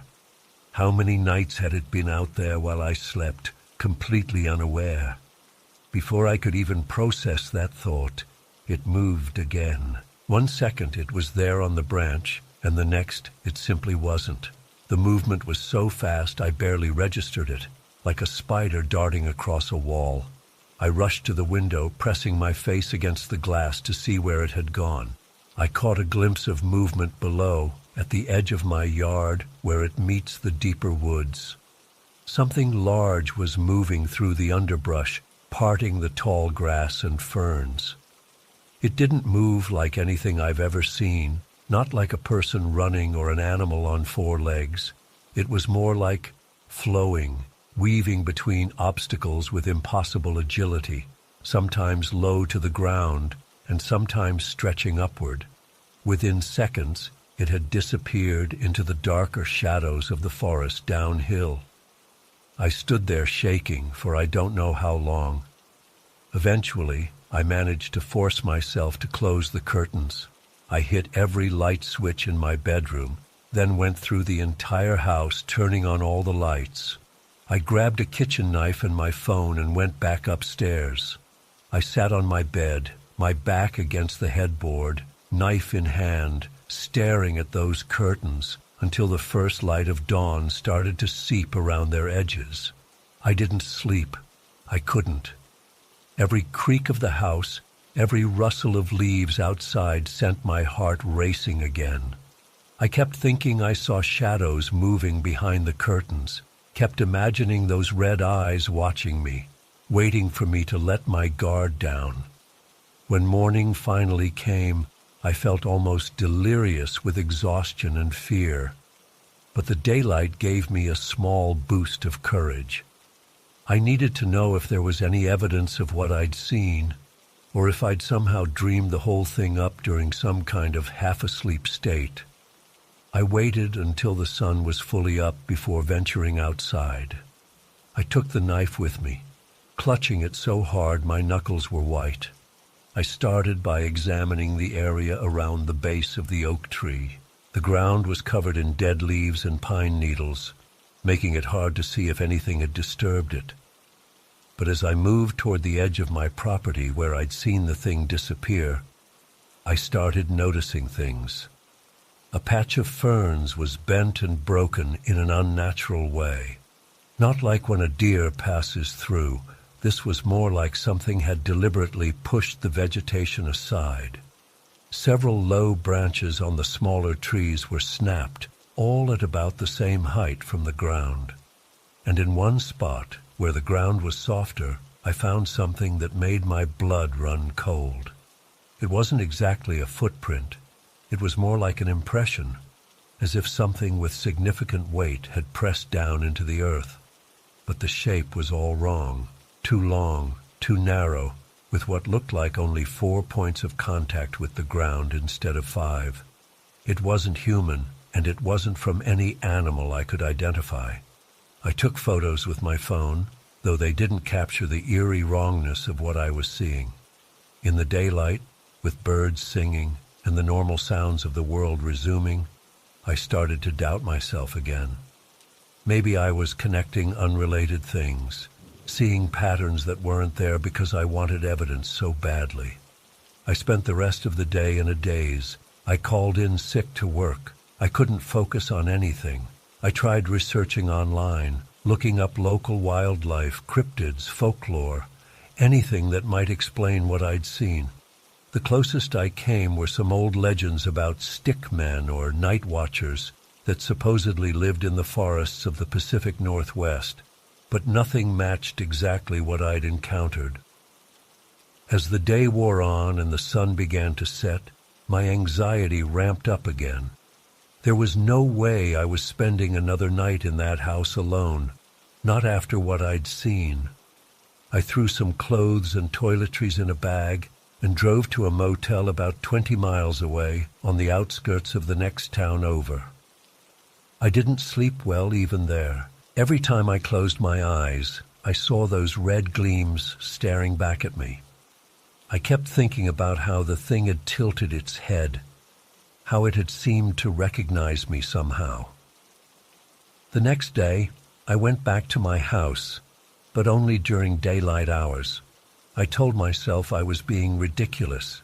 that it had been a weird animal, or my imagination, or a waking dream, but I couldn't convince myself.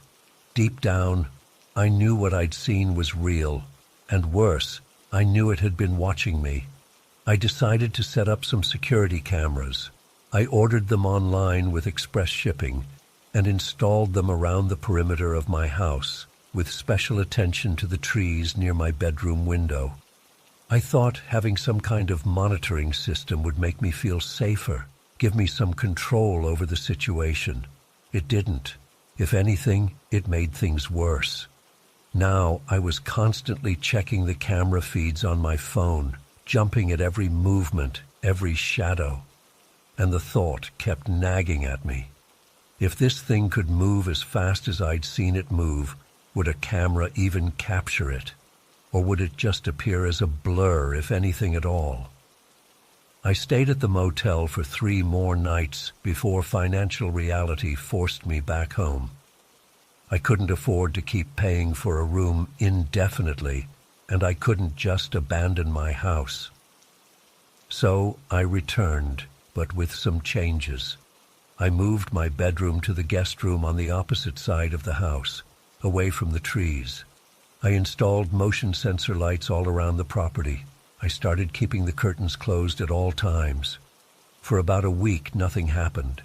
The cameras showed nothing unusual, just the occasional deer or raccoon. The motion lights triggered a few times due to wind or small animals. I started to sleep a little better, though never through the entire night. Then, exactly 10 days after the first encounter, it happened again. This time I woke to the sound of one of the motion lights clicking on. It was around 2:30 a.m.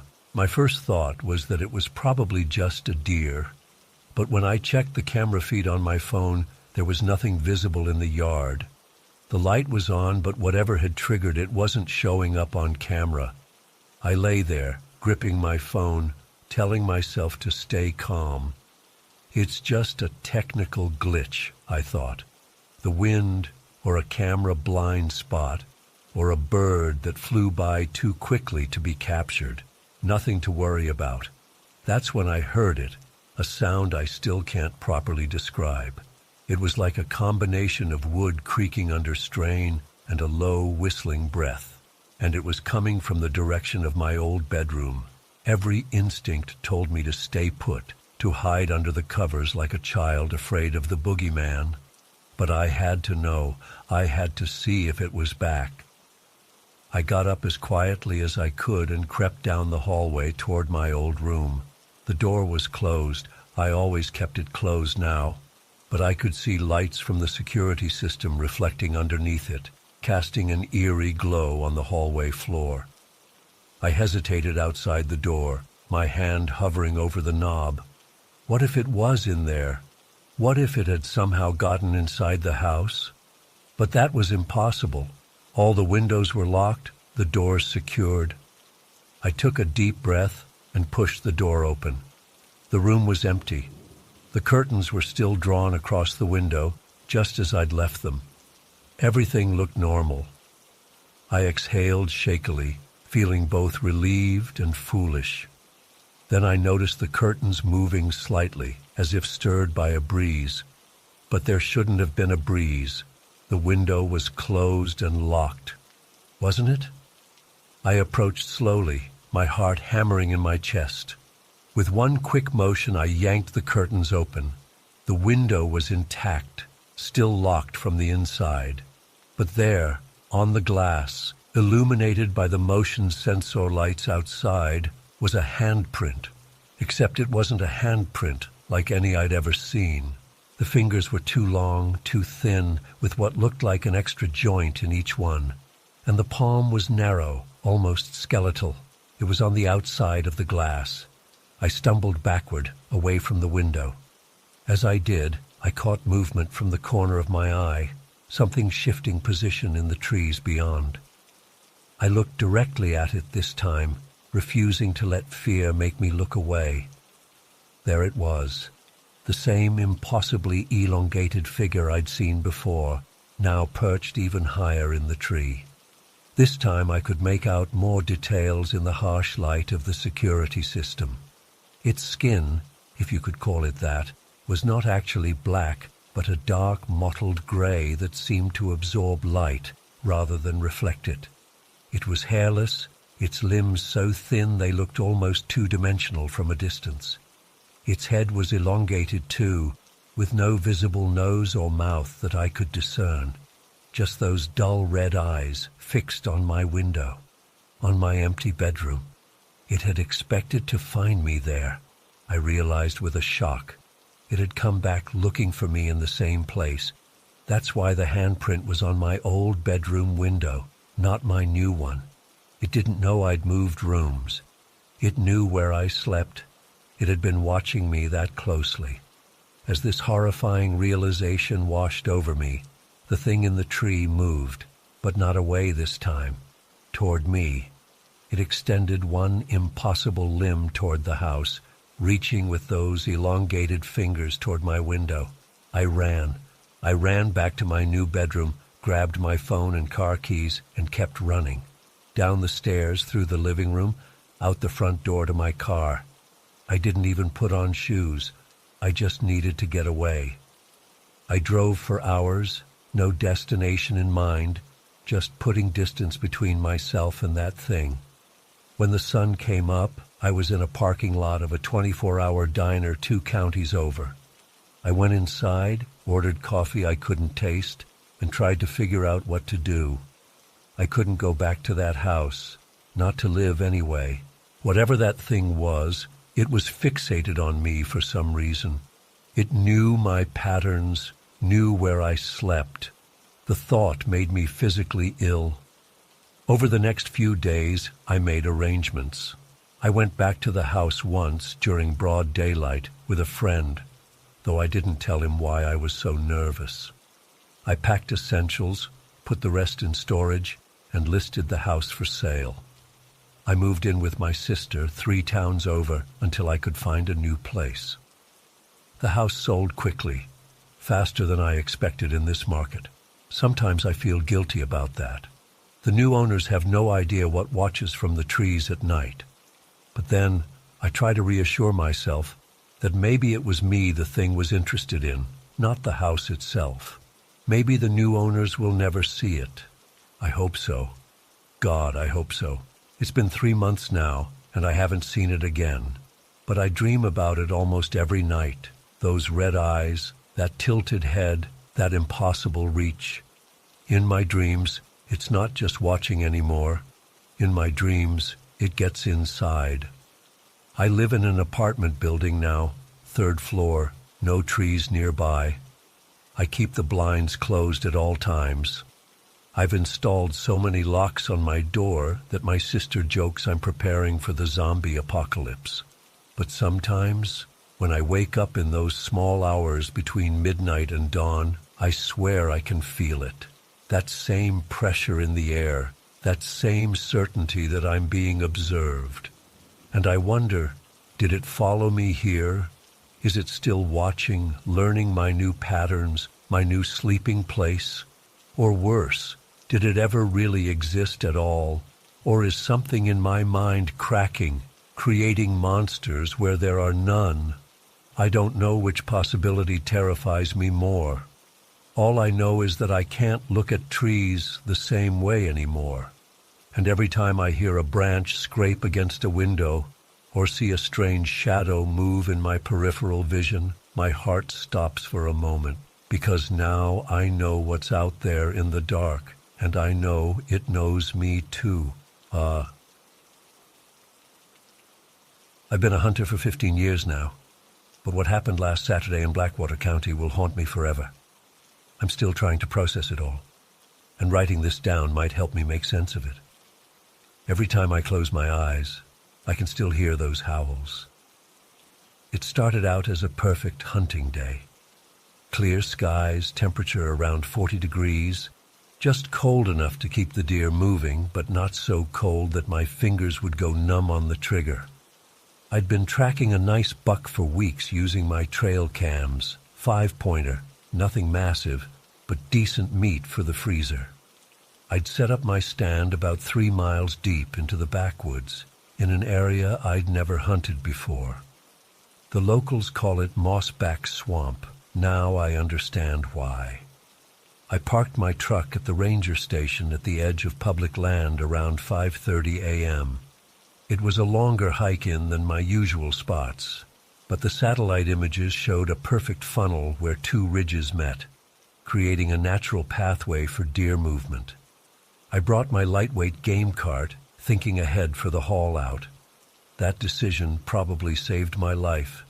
The morning hunt was uneventful. Saw a few does, but I was holding out for that buck. Around 2 p.m. I ate my sandwich and contemplated heading back. That's when I heard the first rustling. I froze, sandwich halfway to my mouth. Through the trees I saw him, my 5-pointer, moving cautiously through the underbrush about 70 yards out. I slowly put down my food, raised my Remington, and steadied my breathing. The shot was clean, right behind the shoulder. He bolted about 30 yards and went down. After field dressing him and loading him onto my cart, I checked my watch. It was already 4:13 p.m. Sunset was at 5:26 this time of year, which gave me just over an hour to navigate back to my truck. Plenty of time with the cart, I thought. What I didn't account for was how quickly the light fades under the thick canopy of those old-growth trees. About a mile into my trek back, I hit a patch of rocks hidden beneath fallen leaves. There was a sickening crack, and the left wheel of my game cart snapped clean off the axle. The cart tipped, dumping my deer onto the forest floor. I tried to jury-rig a repair, but the metal had bent beyond fixing with my basic tools. I checked my phone. No signal, as expected, this deep in the woods. I stared at that buck, doing some quick math in my head. He was probably 140 pounds field-dressed. I'm 6'2", 210 pounds, in decent shape, but not a bodybuilder by any means. The sun was already dipping below the tree line, casting long shadows through the forest. I had maybe 40 minutes of usable light left. I should have left the deer. That would have been the smart move. But 15 years of hunting had conditioned me never to waste a kill. Plus, I'd worked too damn hard tracking this buck for weeks. The thought of coyotes or bears getting to him before I could retrieve him the next day made my decision for me. I hoisted him over my shoulders in a fireman's carry, his legs dangling down my chest and back. The weight was immediately oppressive but manageable. I figured I could make it back to my truck in 2, maybe 3 hours at a reasonable pace. I started walking. The first half hour wasn't too bad. My adrenaline was pumping, and I made decent progress despite the weight. But as daylight faded completely, the temperature dropped fast. My breath fogged in front of my face, and the blood from the field-dressed deer began to freeze against my jacket. I switched on my headlamp, which cast a narrow beam through the darkening forest. That's when I heard the first howl. It was distant, maybe a half-mile away, but unmistakable. A coyote. Nothing unusual in these woods. I kept moving, adjusting the deer's weight across my shoulders. 10 minutes later, another howl answered the first, this time from a different direction. Then another, and another. I've heard coyotes plenty of times before. Usually they're scattered, random vocalizations. This was different. There was a pattern to it, a call and response. They were communicating, coordinating, and they were getting closer. The terrain began to change as I entered the section locals call Mossback Swamp. The solid ground gave way to soggy earth that sucked at my boots with each step. Ancient cypress trees loomed overhead, their moss-draped branches blocking what little moonlight filtered down. My pace slowed dramatically as I had to test each step to avoid sinking into hidden pools of black water. The howling intensified. I counted at least 6 distinct voices now, and they were closing in from multiple directions. My headlamp caught glimpses of movement in the underbrush, quick flashes of eyes reflecting the light, then vanishing. I tried to convince myself it was just deer or raccoons, but I knew better. About 2 hours into my trek, now fully enveloped in darkness, I heard splashing to my left. Something was paralleling my route, moving through the shallow water at the edge of the swamp. Then I heard it on my right, too. The coyotes were flanking me. I've hunted coyotes before. They're typically cautious animals that avoid humans. But the blood from the deer was creating a scent trail impossible for them to ignore. And there was something else bothering me. Coyotes don't usually hunt in large, coordinated packs like wolves. Not unless they're desperate or there's a hybrid pack leader. The thought chilled me more than the night air. The weight of the deer was becoming unbearable. My shoulders and back screamed with each step. The frozen blood had soaked through my jacket and base layers, sticking to my skin. I was shivering uncontrollably now, partly from cold, partly from fear, but I couldn't stop. Stopping meant becoming a stationary target. 3 hours in, I slipped on a moss-covered log and went down hard on one knee. The deer's weight shifted, nearly crushing me into the muck. As I struggled to regain my footing, I heard a sound that turned my blood to ice, the low, rumbling growl of a coyote, no more than 20 yards behind me. I managed to stand, adjusting the deer's carcass with trembling arms. My headlamp swept the darkness and caught a pair of eyes, then another and another. They were on the path behind me, watching, waiting. I started moving again, faster now despite the treacherous ground. My breath came in ragged gasps that echoed in the silent forest. The howling had stopped. That was worse somehow. Now I could only hear the occasional snap of a twig or splash of paws through water. They were stalking me, conserving energy while I exhausted myself under the weight of the deer. I don't know exactly when I realized I was being herded. It started with subtle pressure. Movement to my left that pushed me right, then to my right, forcing me back left. The coyotes were guiding me deeper into the swamp, away from the main trail that would lead back to my truck.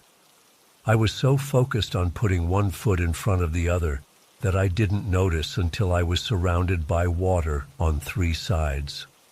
Panic set in. I was disoriented, exhausted, and now potentially trapped. My headlamp batteries were fading, the beam growing weaker by the minute. The weight of the deer had rubbed my shoulders raw, and my legs shook with each step. But giving up wasn't an option. I knew what would happen if I dropped that deer and tried to run. They'd be on me in seconds, tearing at my legs, bringing me down. I forced myself to stop, to think. I needed to figure out which direction led back to the trail. I switched off my headlamp to preserve the battery and let my eyes adjust to the darkness. After a few minutes, I could make out the silhouettes of the cypress trees against the night sky. There was a slight opening to the northeast. That had to be the path. As my eyes adjusted further, I saw them. Shadowy forms moving through the underbrush. At least 8, maybe 10 coyotes circling, closing the distance. Their eyes glowed in what little ambient light filtered through the trees. One of them, larger than the others, stepped onto the path about 30 yards ahead of me. It stared directly at me, unmoving, blocking my escape route. Something about that coyote wasn't right. It was massive, easily twice the size of the others. A coy-wolf hybrid, maybe, or something else entirely. It lowered its head and let out a sound I'll never forget. Not a howl or a bark, but a deep, chuffing growl that seemed to vibrate the air around us. I had no weapons except my hunting knife. My rifle was strapped to the deer's body, unloaded per regulations, while transporting game. I could drop the deer and try to load it, but I'd never get around chambered before they were on me. That's when I saw it, the glint of metal through the trees to my right. A fence line. Where there's a fence, there's private property. Where there's private property, there's a road or a house. Hope surged through me, giving me a final burst of energy. I turned and began moving toward the fence, no longer caring about the noise I made crashing through the underbrush. The coyotes sensed my intention immediately. The howling resumed, urgent now, angry.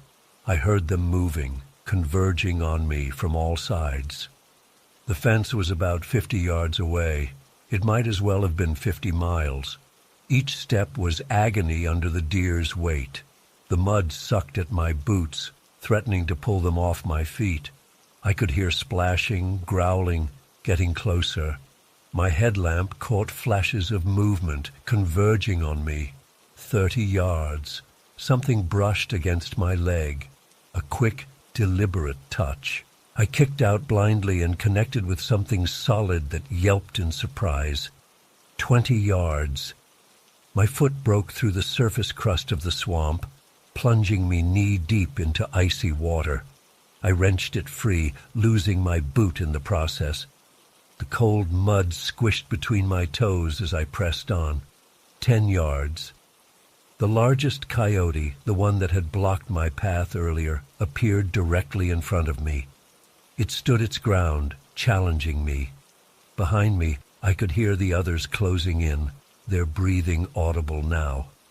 5 yards. I lowered my head and charged. The big coyote held its position until the last second, then darted aside, snapping at my leg as I passed. I felt a hot streak of pain as its teeth grazed my calf through my pants. And then I was at the fence, a standard chain link about 6 feet high. With strength I didn't know I had left, I heaved the deer's carcass over the top. It caught momentarily on the metal, then fell to the other side with a heavy thud. I grabbed the fence and began to climb, my fingers cramping around the cold metal links. I was halfway up when they hit the fence behind me. The impact shook the entire structure, nearly dislodging my grip. I looked down to see a mass of snarling, snapping coyotes leaping at the barrier, their teeth flashing in the dim light. The big one launched itself at the fence again and again, climbing several feet up before falling back. With one final effort, I pulled myself over the top and fell to the ground beside my deer. I lay there, gasping, unable to move, as the coyotes paced and snarled on the other side of the fence. They moved back and forth, testing different sections, looking for a weakness. The big one stood watching me, its yellow eyes reflecting my fading headlamp. There was an intelligence there that I can't explain, a calculated malice that seemed almost human.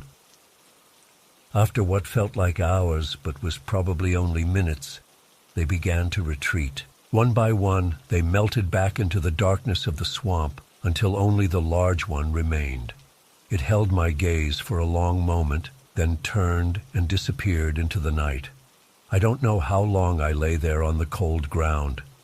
Eventually, I found the strength to stand. My entire body felt broken.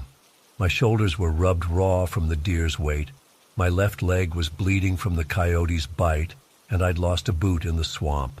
But I was alive. Beyond the fence was a service road. I hoisted the deer over my shoulders one last time and began walking, stumbling really, following the road. After about a mile, it connected with a county highway. Another 2 miles brought me to my truck, still parked at the ranger station. I collapsed against the tailgate, barely able to lift the deer into the bed. I climbed into the cab, locked the doors, and cranked the heat to full blast. That's where the DNR officer found me an hour later, still shivering, staring wide-eyed into the darkness beyond my windshield. He tapped on my window, startling me so badly I nearly jumped out of my skin. When I told him what had happened, he looked skeptical at first. but something in my face must have convinced him. He examined the coyote bite on my leg and insisted on calling it in. While we waited for the medic, he told me about reports of an unusually large coyote pack in the area that had been bothering farmers for months. He'd never seen them himself, but had heard stories. He started calling me Wild Man when I showed him the 5-pointer I'd somehow managed to bring out. The bite wasn't deep enough to need stitches, but they gave me a tetanus shot and antibiotics just in case. The DNR officer filed a report and promised to look into the aggressive pack. He mentioned something about hybrid coy wolves spreading south into the region, animals with no fear of humans, and pack behaviors more like wolves than traditional coyotes. It's been 5 days now. The physical wounds are healing, but I haven't slept more than a couple hours at a stretch. Every time I close my eyes, I see those yellow eyes watching me through the fence. I hear that deep, chuffing growl that didn't sound like any coyote I've ever encountered. I've been hunting these woods my entire adult life. I thought I understood them, respected them, but what happened out there showed me a side of nature I'd never witnessed before. Something calculating, patient, and coldly intelligent. Something that saw me not as a threat to be avoided, but as prey to be hunted. The strangest part? Despite everything, I've caught myself looking at my calendar, wondering when I might head back out. Not to Mossback Swamp. I'm not crazy. But somewhere. The woods are in my blood. They always have been. But now I know they're in my nightmares too.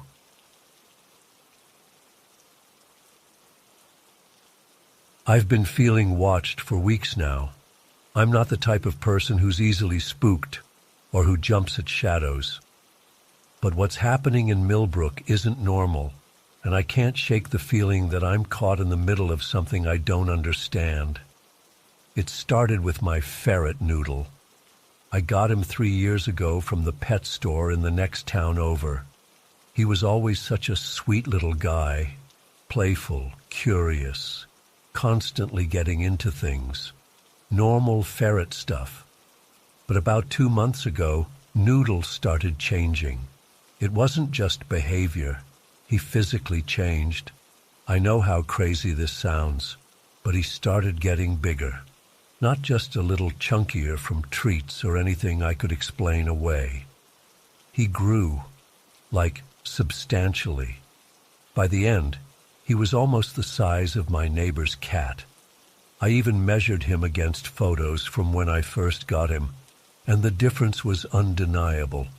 He'd practically doubled in size. The vet in town couldn't explain it. She ran tests and said his organs seemed to be enlarging proportionally, but she'd never seen anything like it. She suggested I take him to a specialist in the city, but before I could arrange that, his behavior started changing too. He began standing on his hind legs for long periods, like unnaturally long. Ferrets can rear up for a few seconds to look around, but Noodle would stand upright for minutes at a time, completely still, and he would stare at me. Not the normal curious pet look, but an intense, unblinking stare that made my skin crawl. It was like something else was looking through his eyes. I started avoiding being alone with him, which sounds ridiculous. He was just a ferret. But there was something so wrong about the way he watched me. Sometimes I'd wake up at night and find him standing at the foot of my bed, just staring. I started keeping his cage door locked, something I'd never done before. 3 weeks ago, Noodle died. I found him stiff in his cage one morning. My mom offered to take care of the body while I was at work. I was upset, but also relieved, which made me feel guilty. When I got home, Mom tried to show me something on his body, but I couldn't bear to look. I just wanted him buried and done with. Now I wish I'd listened to her. That should have been the end of it, but it wasn't. Last weekend, my friend Amber came over, and we decided to take a walk by the river. It was a nice day, sun filtering through the trees, the river running high from spring melt. We followed the path that winds through the woods behind my house, a trail I've walked hundreds of times. We were about a mile in when we spotted a deer at the edge of the clearing. Nothing unusual there. Deer are common around Millbrook. But this one didn't bolt when it saw us. It just stood there, watching. "Look," Amber whispered. "It's not afraid." I should have found that concerning, but instead, I felt a weird impulse to approach it. "Hey there," I called softly. The deer took a step toward us, then another. "Oh my God," Amber giggled. "It's so friendly. Let's take a selfie with it." We actually did. The deer let us get within a few feet of it, close enough that Amber could hold her phone out and capture all three of us in the frame. It's a surreal photo. Me and Amber grinning, with this deer just behind us, its face turned directly to the camera. But what unsettles me most about that picture isn't how close the deer got. It's the eyes. They're wrong somehow, too focused, too aware. Looking at that photo now, I can see the same unnatural intelligence that I'd seen in Noodle's eyes during those final weeks. We left the deer and continued our walk, laughing about our Disney princess moment. But only about 15 minutes later, as we were looping back around toward home, we saw it again. At least, I think it was the same deer. It had the same marking on its flank. But this time, it wasn't standing normally. It was on its hind legs. I froze in my tracks. Amber bumped into me from behind. "What the hell?" she whispered. The deer was upright, its front legs hanging awkwardly at its sides. Its posture was rigid, unnatural. No deer stands like that. It's not physically possible for them to balance that way for more than a second or two. But this one was standing, and as we watched, it began to move. Not walking, not running, but some horrible stiff-legged motion, a sort of lopsided gallop on its hind legs that made my stomach turn. It moved in jerky, uncoordinated steps, like someone learning to use a body they weren't familiar with. "Jessica!" Amber grabbed my arm. "What the fuck is that?" I couldn't answer. I was remembering Noodle, standing upright in his cage, staring at me with those two intelligent eyes. The deer suddenly dropped back to all fours and bounded away into the underbrush, moving like a normal deer again. Amber and I practically ran home. She tried to laugh it off, saying maybe it had been injured or had some neurological problem. But I could tell she was as freaked out as I was. That night, I couldn't sleep. Every creak of the house, every rustle outside my window, set my heart racing. Around 3 a.m., I heard a screeching sound from the yard. Not an animal sound, more like metal dragging across metal. I pulled back my curtain just a fraction and peered out. The yard was empty in the moonlight, but I couldn't shake the feeling that something was out there, watching. I felt it at the base of my skull, a crawling sensation, like ants under my skin. The same feeling I'd had when Noodle would stare at me. I tried calling Mom the next day. I wanted to know what she'd seen when she'd examined Noodle's body, what she'd tried to show me, but she didn't pick up. I've left 3 messages since then, but she hasn't called back, which isn't like her. She lives on the other side of town, and I'm planning to drive over today if she doesn't return my calls. The thing is, I've always loved Millbrook. It's quiet, peaceful. Everyone knows everyone. The river that runs through town is so clear you can see straight to the bottom in most places. But now everything feels off, tainted somehow. Yesterday, I was getting my mail when I noticed my neighbor's cat sitting on their porch railing. It was watching me with that same intense stare. As I looked back, it slowly rose up on its hind legs and balanced there, front paws hanging down, head cocked at an impossible angle. I dropped my mail and ran inside. Last night was the worst. I woke up around 2 a.m. with that sensation again, the crawling feeling at the base of my neck. My room was pitch black, but I knew I wasn't alone. I could hear breathing, not my own. This was deeper, rougher, coming from the corner of my room. I couldn't move, couldn't scream. I just lay there, paralyzed, as the breathing got closer. I felt something brush against the side of my bed, something heavy. The scratch of claws on hardwood. A soft thud as something landed on the foot of my bed. I finally managed to reach for my phone, fumbling in the dark. When I turned on the flashlight, there was nothing there. No indentation on the bed where something had been, no marks on the floor. But my bedroom door was open, even though I distinctly remember closing it before I went to sleep. This morning, I found deer tracks in my yard, leading right up to my bedroom window. Some of them looked normal. Others were spaced strangely, as if the deer had been walking on 2 legs. I don't know what's happening. I keep thinking about Noodle, about how he changed in those weeks before he died, how something seemed to be looking through his eyes. And now I'm seeing the same thing in other animals around town. The worst part is that I feel like whatever this is, it's getting closer, step by step. First my pet, then a deer in the woods, then at my window. What's next? I've started researching, looking for any similar reports from other places. So far, I've found nothing. But I did find something disturbing in my mom's garden shed yesterday when I went to borrow a rake, a small wooden box buried under some old tarps. Inside was a jar of formaldehyde with what looked like tissue samples. They were labeled in my mom's handwriting. N, tissue sample 3, and N, brain tissue. N for Noodle? Has my mom been studying what happened to him? And if so, why hasn't she told me? Why isn't she returning my calls? The logical part of my brain says there must be a rational explanation. Maybe there's some kind of toxic runoff from the old factory upstream that's affecting the wildlife. Maybe I'm just stressed and sleep-deprived and imagining connections that aren't there. But then I remember the deer standing on its hind legs, moving with that horrible jerky gait. I remember Noodle's unblinking stare. I remember the weight at the foot of my bed last night. Something is using the animals around me.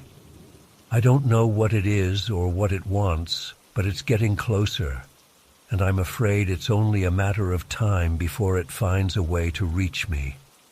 I've started keeping a baseball bat by my bed. I've blocked my door with a chair at night, but I can still feel it watching me, that crawling sensation never quite going away. The river that runs through Millbrook has always been the heart of this town.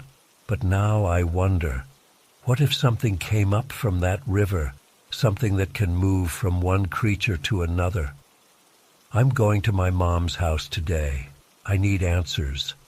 I need to know what she found when she examined Noodle. Maybe then I'll understand what's happening. But even as I write this, I can see a squirrel on the branch outside my window. It's been there for 20 minutes. Not moving, just watching, standing upright on its hind legs. And its eyes, they look just like Noodle's did, just like the deer's. This isn't over. I think it's just beginning, and I don't know how to stop it.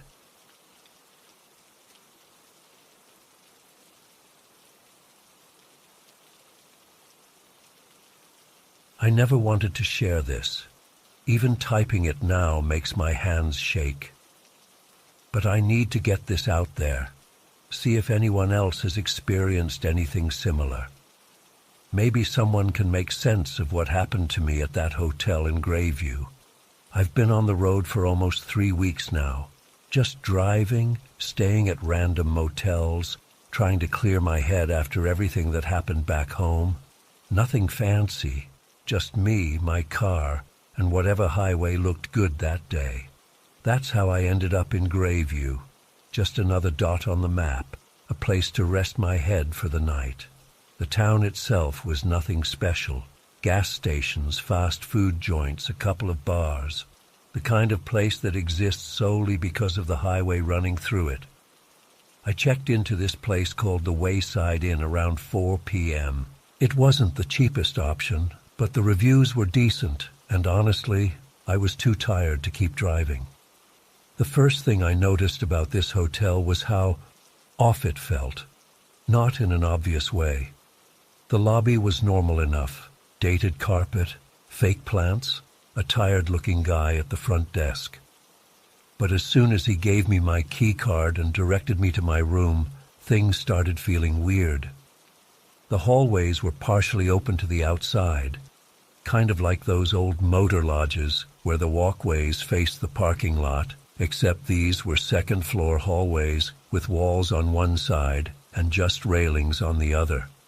The February air kept blowing through, making this constant whistling sound, and there were cats everywhere. Not hotel cats, but strays that somehow got up there and were just lounging around like they owned the place. I didn't think much of it at first. I've stayed in stranger places. My room, 217, was basic but clean enough. Queen bed, desk, bathroom with those tiny bottles of shampoo. I showered, tried to relax, but kept thinking about the weird stuff that had been happening to me lately. I should probably mention that I've been seeing things on this trip, things that don't make sense. 2 days ago, I stopped at a rest area in Pennsylvania and saw what looked like a giant ferret, I mean the size of a large dog, just watching me from behind the vending machines. When I approached it, it stood up on its hind legs and walked away like a person. A week before that, I saw a deer standing upright in the middle of the road at night, wearing what looked like a business suit. My headlights caught it, and I swear to God it tipped an invisible hat at me before disappearing into the woods. I know how this sounds. I've convinced myself I'm just tired or stressed, or that my eyes are playing tricks on me. That's actually why I decided to stay in Grayview for a night, to get some real rest, maybe clear my head. Around 7 p.m. I went down to the hotel bar. Nothing fancy, just a small pub attached to the main building. I ordered a burger and a couple of beers, hoping the alcohol would help me sleep.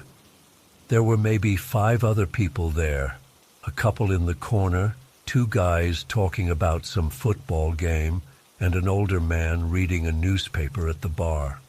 Normal stuff.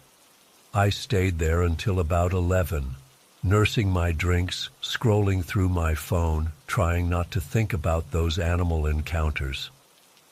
By the time I decided to head back to my room, I was tipsy but not drunk. The lobby was empty except for a different guy at the front desk, who barely looked up when I walked past. That's when things got bad. Really bad. The hallway to my room seemed darker than before. Several of the overhead lights were either dimmed or completely out. The wind had picked up, making that whistling sound louder, almost like it was forming words just below the threshold of understanding. None of the cats were around anymore. I was about halfway to my room when I saw her, a woman standing in the middle of the hallway, her back to me. She was middle-aged, heavy-set, wearing a floral dress that seemed too thin for the cold night air.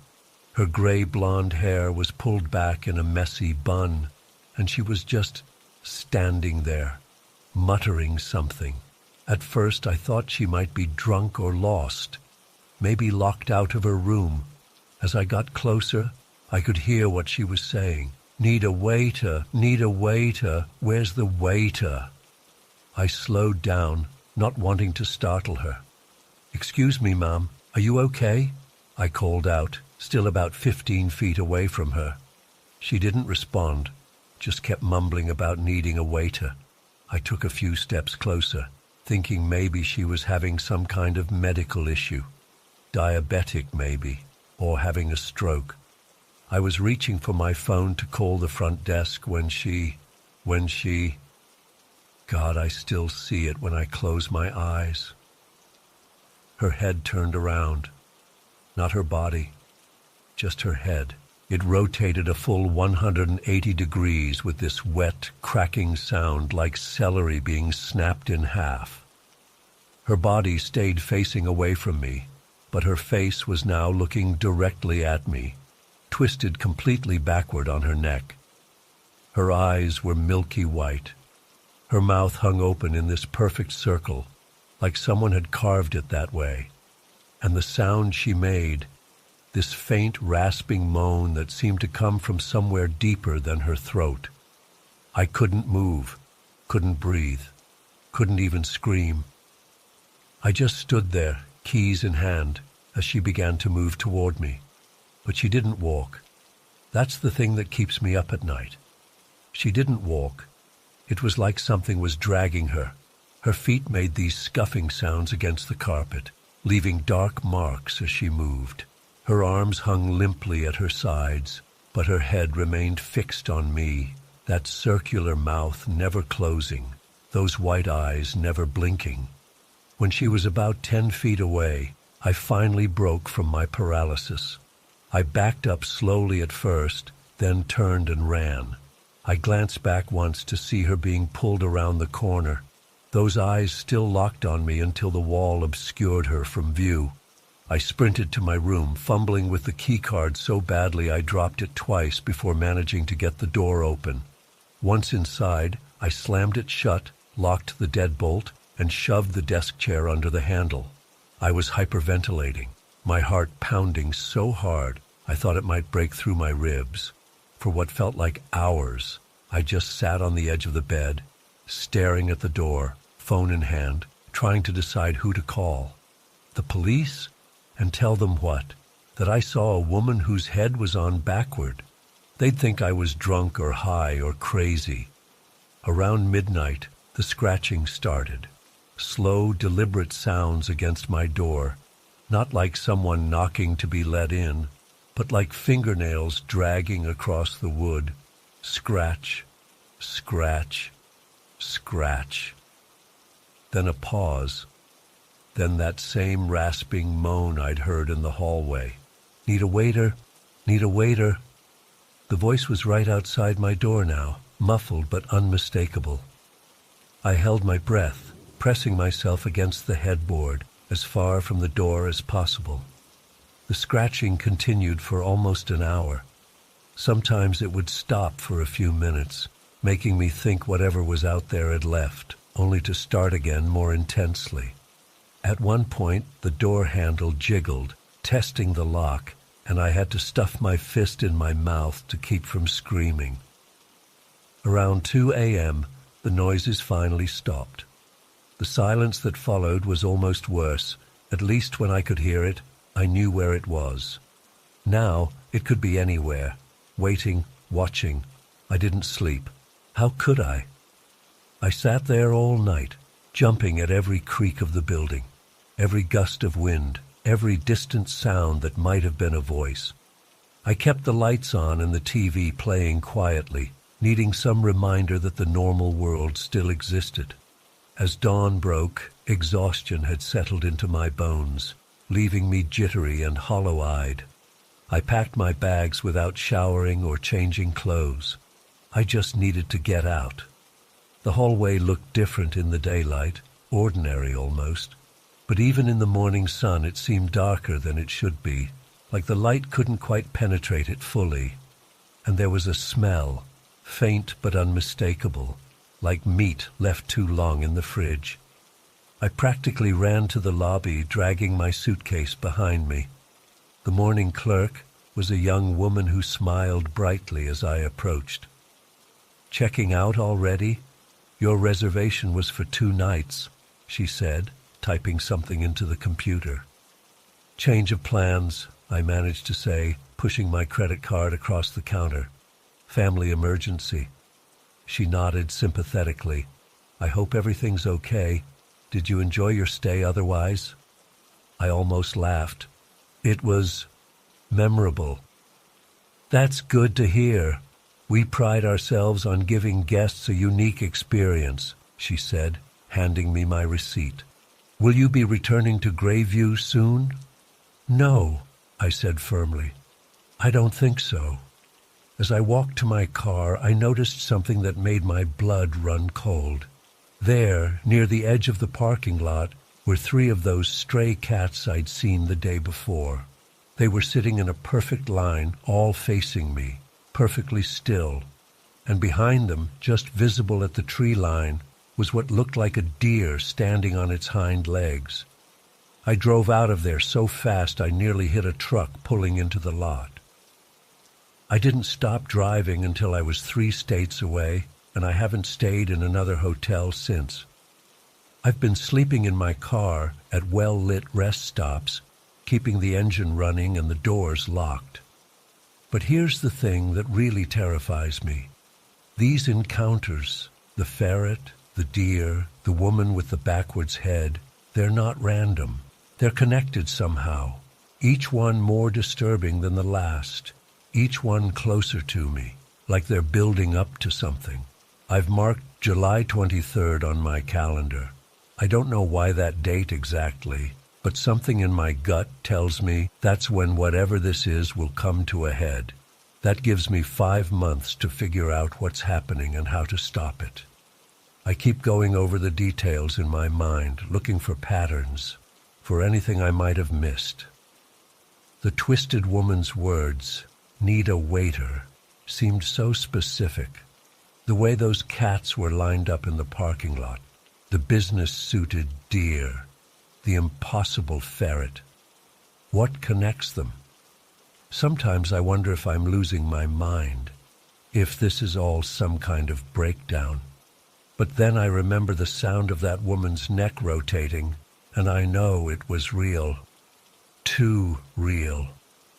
I haven't told anyone about this until now. Who would believe me? But I need to know if anyone else has seen these things, if anyone else has been to Grayview and experienced something similar, or if anyone knows what July 23rd might signify. Because I can't shake the feeling that I'm being hunted, that these entities, whatever they are circling closer. And that woman in the hotel hallway was just a messenger, a harbinger of something much worse to come.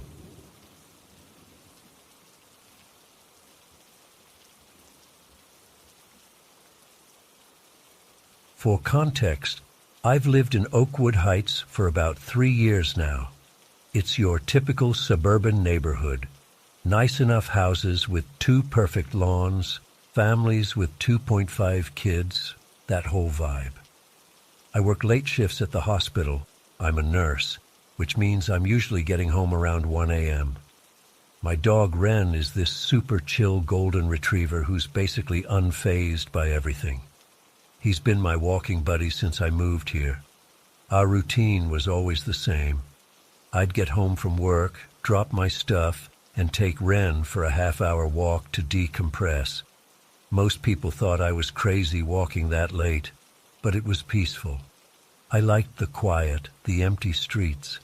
It helped clear my head after dealing with patients all day. That night started like any other. It had rained earlier, making everything damp and giving the neighborhood this weird glossy look under the yard lights. You know how rain makes everything smell different? Like the earth just opened up and released all these hidden scents. The air had that clean, wet concrete smell mixed with the neighbor's late-blooming flowers. I remember checking my phone as we left, 1:23 a.m. I'd had a particularly rough shift, lost a patient we'd been treating for weeks. He was only 43. Those are the ones that stick with you, that make you need fresh air. Ren was doing his usual thing, sniffing every bush, marking his territory, occasionally looking back to make sure I was still there. Our neighborhood doesn't have sidewalks, just these narrow streets with drainage ditches on either side, so we always walk in the road. Most houses had their porch lights on, and some had those motion sensor floodlights that would catch us as we passed. The rest of the way was lit by those orange-yellow street lamps that make everything look like a faded photograph. We'd been walking maybe 15 minutes, heading down Maple Street, the long road that cuts through the whole neighborhood. I was zoning out, just letting my mind wander. That's when I first noticed someone in the distance, maybe a quarter-mile away, walking toward us. I didn't think much of it at first. I mean, it was unusual to see anyone else out that late, but not impossible. Maybe someone coming home from a late shift like me, or walking their dog. But as we got closer, something felt off. The figure was tall, probably 6'2" or 6'3", and wearing dark clothes. I couldn't tell if it was a jacket or what, just that they were dressed in black or navy blue. What caught my attention were these glasses they wore. They caught the yard lights in this weird way, like perfect mirrors reflecting back at me. To be clear, I've passed strangers at night before. It's awkward, but normal. You nod, maybe say a quick evening, and keep moving. But this was different. There was something about the way this person moved, too fluid, too deliberate. We were about to pass each other in this particularly dark stretch between street lamps. The closest house had its porch light off, so there was maybe a 30-foot section of almost complete darkness. That's when Wren changed. My dog, who literally once fell asleep while a vacuum cleaner ran next to him, suddenly went rigid. His hackles raised, and he started this low growl I'd never heard from him before. It wasn't his squirrel in the yard bark or his someone's at the door woof. This was primal, deep in his chest, pure animal fear. I tugged his leash, tried to quiet him with a shh, it's okay. But then he lunged forward, barking frantically. I had to use both hands to hold him back. Wren's a big dog, about 85 pounds, and he was pulling so hard the leash was cutting into my hands. That's when I looked up at the stranger, who was now maybe 10 feet away. And the person, I still don't know if it was a man or woman, began walking backward. Not turning around and walking away, walking backward, perfectly matching my pace, maintaining the exact same distance between us. Their feet moved in perfect reverse steps, like someone had hit rewind on a video, but only for them. But their heads stayed fixed, facing me, those reflective glasses catching every bit of distant light, making it impossible to see their eyes. No expression, no words, just this silent, backward movement while staring directly at me. I can't explain the wrongness of it. It was like watching someone defy gravity or walk through a wall. Your brain knows it can't happen, but your eyes are telling you it is. I froze for a second, and so did they, perfectly still. Wren was going absolutely ballistic now, barking and jumping and trying to get at this person. The leash was cutting into my palms as I held him back. I could feel blood where it had rubbed my skin raw. "What do you want?" I finally managed to say, but my voice came out small and shaky. The figure didn't respond, didn't move, just stood there, glasses reflecting the distant streetlight behind me. I spotted an intersection about 50 yards ahead that had better lighting. Without really thinking, I started moving toward it, pulling Wren, who was now digging his heels in, like he didn't want to get any closer to this person. But I needed to get to the light. I needed other houses, windows where people might look out if they heard the commotion. The stranger kept pace with me the whole time, still walking backward, still maintaining that exact distance, step for step, like we were tethered together by some invisible rope. As I approached the intersection, I broke into a jog, dragging Wren, who was now torn between wanting to attack and wanting to run. The moment we hit the pool of light from the street lamp, I looked back at the figure. They were gone, completely gone. There was nowhere they could have hidden, no side streets, no bushes tall enough, Nothing. Just empty, wet pavement glistening under the streetlights. The walk home was the longest of my life. Every sound made me jump, branches scraping against each other in the breeze, a car passing on the main road a block over, someone's AC unit clicking on. Ren stayed right against my leg, no more pulling ahead or stopping to sniff. His ears were flattened against his head, and he kept looking back over his shoulder. I ran the last 100 yards to my house, fumbling with my keys at the door. My hands were shaking so bad I dropped them twice before I managed to get inside. I slammed the door shut, locked the deadbolt, and then dragged a chair over to wedge under the doorknob like they do in movies. I pulled all the blinds closed, checked that every window was locked. Ren wouldn't settle. He kept pacing from window to window, occasionally letting out those deep, warning growls. I thought about calling someone, my brother who lives across town, or maybe even the police. But what would I say? A tall person with reflective glasses walked backward while staring at me. They'd think I was drunk or crazy. I sat on my couch with all the lights on until sunrise, jumping at every creak of the house settling. I swear I heard footsteps on my front porch at one point, slow and measured, but when I peeked through the blinds, there was nothing there. Ren heard it too, though. He stood at the door, teeth bared, that same terrifying growl rumbling from his chest. When morning finally came, I felt this wave of relief wash over me. Daylight made everything seem more normal, like maybe I'd imagined the whole thing, or at least exaggerated it in my mind. But then I looked down at Ren's leash, still on the floor where I'd dropped it.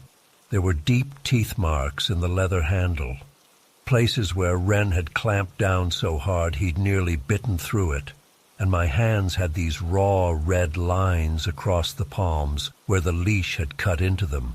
I called in sick that day, couldn't face the thought of coming home after dark again. I spent the whole day trying to rationalize what happened. Maybe it was just some weirdo trying to freak me out. Maybe they ducked behind a parked car and I didn't notice. Maybe they were on drugs, and that explained the strange movement. But none of that explains how Ren reacted. In 3 years, I've never seen him like that. Never. And dogs sense things we don't. I haven't seen the figure again, though I've changed my walking route and time. Now we go out right after dinner, when there are still people around. But every time I walk down a poorly lit street, I catch myself looking for that tall silhouette. Every pair of glasses I see makes my stomach clench. The worst part is, I keep feeling like I'm being watched, like I'll turn around and they'll be there, walking backward, keeping pace with me. Sometimes at night I hear what sounds like footsteps outside my bedroom window, but when I look, there's nothing. I don't know what I encountered that night. I don't know if it was human. All I know is that something was very, very wrong about that person, and even thinking about those reflective glasses makes my heart race and my mouth go dry. I haven't told anyone else about this. Who would believe me? But I know what I saw, and I know that Ren saw it too. And sometimes, when I'm about to fall asleep, I swear I hear those measured footsteps again, walking backward, always maintaining the same distance. I don't know if writing this down will help, but I can't sleep tonight, and maybe getting it out will do something. I've never told anyone the full story of what happened that summer at my grandparents' place in Azul, Texas when I was 13. That was 6 years ago, but I swear sometimes I still wake up in the middle of the night thinking I hear my name being called. My mom and stepdad had taken me to stay with my grandparents for 2 weeks in July. Their property was this old farmhouse with about 3 acres of land that backed up to a dense woodland area. My grandparents had lived there for like 30 years, and I'd been visiting every summer since I was a little kid. I always loved it there. The house was this creaky old place with weird smells and interesting stuff my grandpa had collected over the years. I was at that age where I just wanted to be alone a lot. My stepdad Troy was okay, but we weren't super close yet, and my mom was always trying to force us to bond. So I'd escape to the woods to get away from all the awkward family time. I knew those woods really well. There was this creek that ran through it about a quarter-mile in, and I had my own little spot where I'd sit on this fallen log and just think or whatever. The day it happened started out totally normal. It was crazy hot, like 95 degrees, and the air conditioner in my grandparents' house was ancient and barely worked. After lunch, everyone was sitting around in the living room watching some game show, and I was bored out of my mind. I told my mom I was going outside, and she just waved me off with the usual "be back before dinner" warning. The second I stepped outside, something felt different. I remember standing on the back porch for a minute, looking at the tree line maybe 50 yards away. The air felt heavier somehow, like right before a big storm, but the sky was completely clear. There weren't any birds singing, which was weird because usually the place was noisy with them. Even the cicadas seemed quieter. I remember shrugging it off, thinking maybe it was just going to rain later or something. I headed toward the woods, following the path I always took. It was this narrow dirt trail worn down by years of my grandpa walking out to check his property line. The tall grass on either side of the path was completely still, no breeze at all. As soon as I got among the trees, the temperature dropped like 10 degrees. Normally, I'd welcome the shade and coolness, but something about it felt wrong, like the woods were swallowing the light. I kept going, though, heading for my usual spot by the creek. I was maybe 5 minutes into my walk when I heard it. My name, clear as day. Marcus. It sounded like my mom's voice, but off somehow, like when you hear someone talking underwater. It came from somewhere deeper in the woods, away from the path. "Mom?" I called back. No answer. I figured maybe she'd followed me to tell me something and was trying to mess with me. I waited, but she didn't say anything else, or come out from behind a tree laughing or whatever. After a minute, I started walking again, but slower. Marcus. There it was again, but this time it sounded further away. "Mom, this isn't funny," I shouted, but my voice sounded small against the thick silence of the woods. That's when the hair on the back of my neck stood up. I don't know how to explain it, but I suddenly knew I wasn't alone, and it definitely wasn't my mom. It was like this primal feeling in my gut that something was watching me. I turned around slowly, scanning the trees, and that's when I saw it. Behind a massive oak tree, about 20 yards away, partially hidden but clearly visible, was something. I've tried for years to find the right words to describe what I saw, but nothing really fits. It was tall, way taller than any person I've ever seen. Maybe 7 feet, 8. Its skin was this sickly gray color like a dead fish, and it looked wrong, like it didn't fit properly. In some places it seemed stretched too tight, and in others it hung in loose folds. Its face is what haunts me the most. The eyes were set too far back in the skull, and its mouth, God, its mouth was full of teeth that looked like broken glass, jagged and catching what little sunlight filtered through the trees. I couldn't move.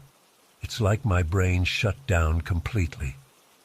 We just stared at each other for what felt like forever, but was probably only a few seconds. Then it shifted slightly, moving one leg forward, testing whether I would run. That tiny movement broke whatever spell had frozen me in place. I turned and ran faster than I've ever run in my life. The path seemed different somehow, longer, twisted in ways I didn't remember. Trees that I could have sworn weren't there before seemed to crowd in from the sides. I could hear my own breathing, harsh and ragged, and the pounding of my heart was so loud I was sure that thing could hear it too. I didn't look back. Some part of me knew that if I turned around and saw it following me, I'd never make it out of those woods. The whole time I was running, I kept expecting to feel a hand grab my shoulder or those teeth sink into my neck. When I finally burst out of the tree line into my grandparents' yard, I nearly collapsed from relief. The house looked so normal, so safe, with its peeling white paint and sagging porch. Through the kitchen window I could see my mom and Troy talking to my grandma. They were laughing about something, completely unaware of what had just happened. I didn't tell them. How could I? Hey, I just saw a monster in the woods. Sounds crazy, especially coming from a 13-year-old kid. They'd think I was making it up or playing some stupid game. So I went inside, said I wasn't feeling great, and went to my room. I laid on the bed staring at the ceiling, trying to convince myself I'd imagined it all. That night was the worst. Every shadow in my room seemed to move. Every creak of the old house made me jump. I kept my desk lamp on all night, too scared to sleep in the dark.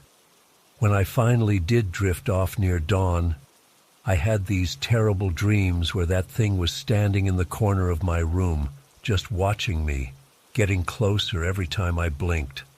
The next day I refused to go outside. I told my mom I had a headache and wanted to stay in. She felt my forehead, said I didn't have a fever, but let me stay inside anyway. I spent the day sitting by the window, staring at the woods. A couple of times, I swear I saw movement at the edge of the trees, but it was probably just my imagination at that point. That night at dinner, my grandpa asked me why I wasn't going out exploring like I usually did. Before I could answer, my grandma shot him this look, and he changed the subject. That stuck with me. It was such a weird moment. After dinner, when everyone else was watching TV, I found my grandpa alone on the back porch smoking his pipe. I don't know what made me ask, but I said, "Grandpa, have you ever seen anything strange in those woods?" He didn't answer right away. He just puffed on his pipe and stared out at the darkening tree line.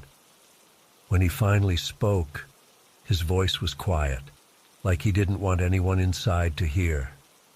"Those woods have been there a lot longer than we have, Marcus," he said. "Some places have memories. Best not to wander too far in there." "What kind of memories?" I asked. He shook his head. "Just stay on the paths if you go back in at all, and don't go in near sunset." He wouldn't say anything more about it, but that conversation confirmed everything for me. Whatever I'd seen was real, and my grandpa knew something about it. 3 days passed, and I didn't go near those woods. I stayed in the yard where I could see the house at all times. My mom started getting annoyed, asking why I wasn't enjoying the outdoors like I usually did. Troy tried to get me to go fishing with him in the creek, but there was no way I was going back in there. The fourth night, I woke up around 3 a.m. to the sound of scratching. At first, I thought it was coming from the window, but then I realized it was from the wall that faced the woods. Slow, deliberate scratches like fingernails dragging across the wooden siding of the house. I pulled my blanket up to my chin and lay perfectly still, barely breathing. Then I heard it again. "Marcus." It wasn't coming from outside this time. It sounded like it was coming from the closet in my room.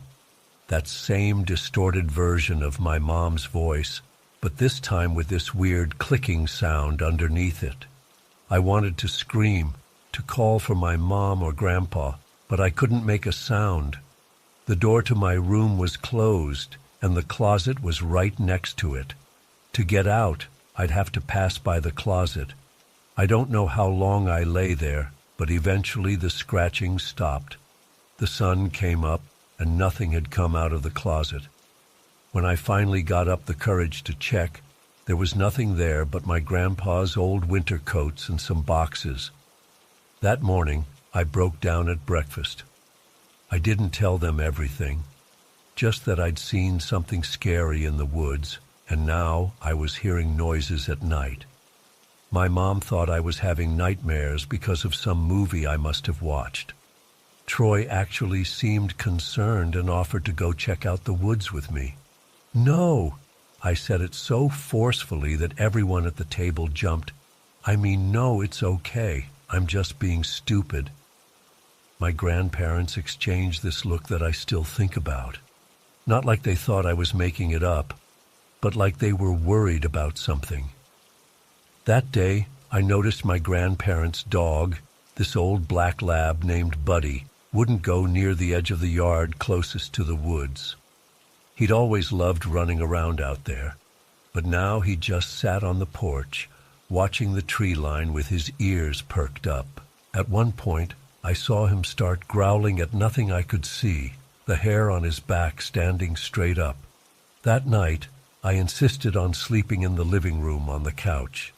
I told my mom I was too hot in my room, but really, I just wanted to be closer to everyone else. Around midnight, when everyone was asleep, I heard footsteps on the back porch. Slow, heavy steps that didn't sound like any of my family members. Buddy, who was sleeping on his bed in the corner, raised his head but didn't bark. He just stared at the back door with these terrified eyes. The footsteps moved from one end of the porch to the other, then stopped right outside the door. The doorknob turned slightly, just enough for me to see it move, then stopped. I was frozen, watching that doorknob, when suddenly there was this awful smell, like rotting meat and something metallic. It seeped in around the edges of the door. I covered my mouth to keep from gagging. After what felt like hours, the footsteps moved away, and the smell faded. The next morning, I checked the porch.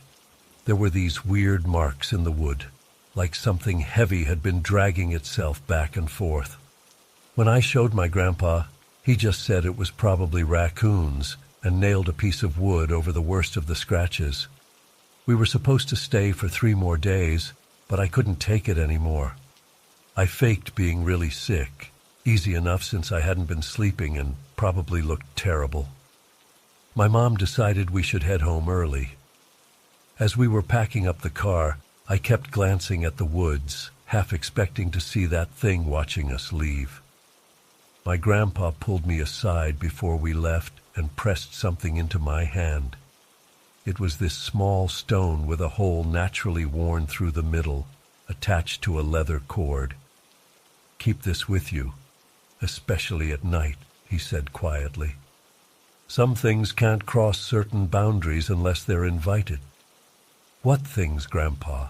I asked, but he just hugged me and said to be a good boy for my mom. The drive home was the first time I felt like I could breathe in days. But that night, safe in my own bed in our apartment 200 miles away from Azul, I woke up hearing my name again.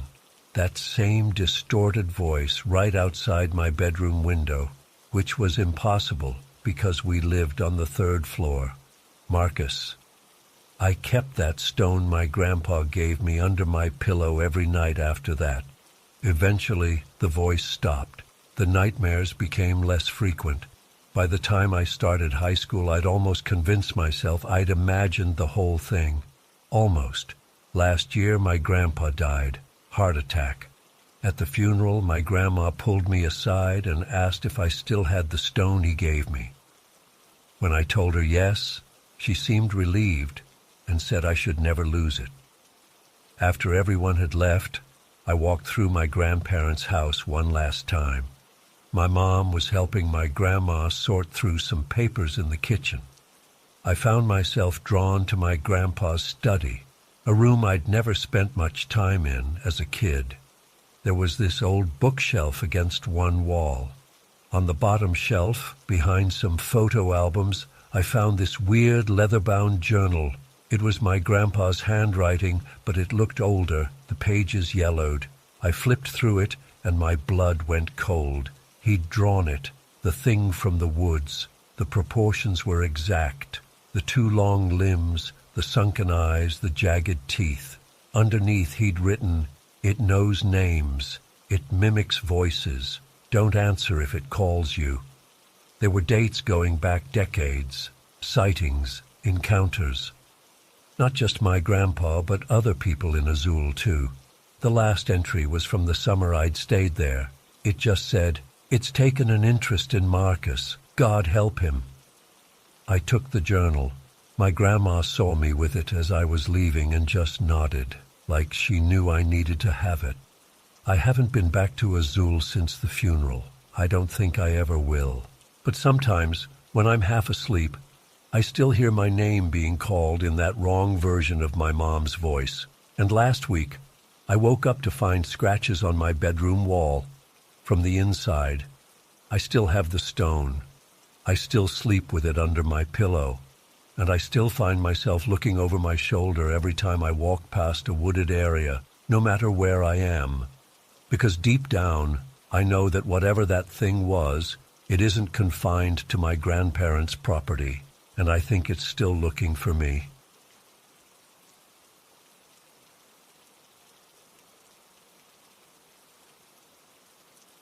I don't know if anyone will believe me. I've barely told this to anyone because whenever I try, I sound like I'm making it up. But I need to get this off my chest because it's been eating at me for years now. I grew up in this small town in Utah called Pine Hollow. It's one of those places where everyone knows everyone and nothing ever really happens. Our house was at the very edge of town, the second to last house on Timber Lane. The only other house past us belonged to my best friend Connor and his family.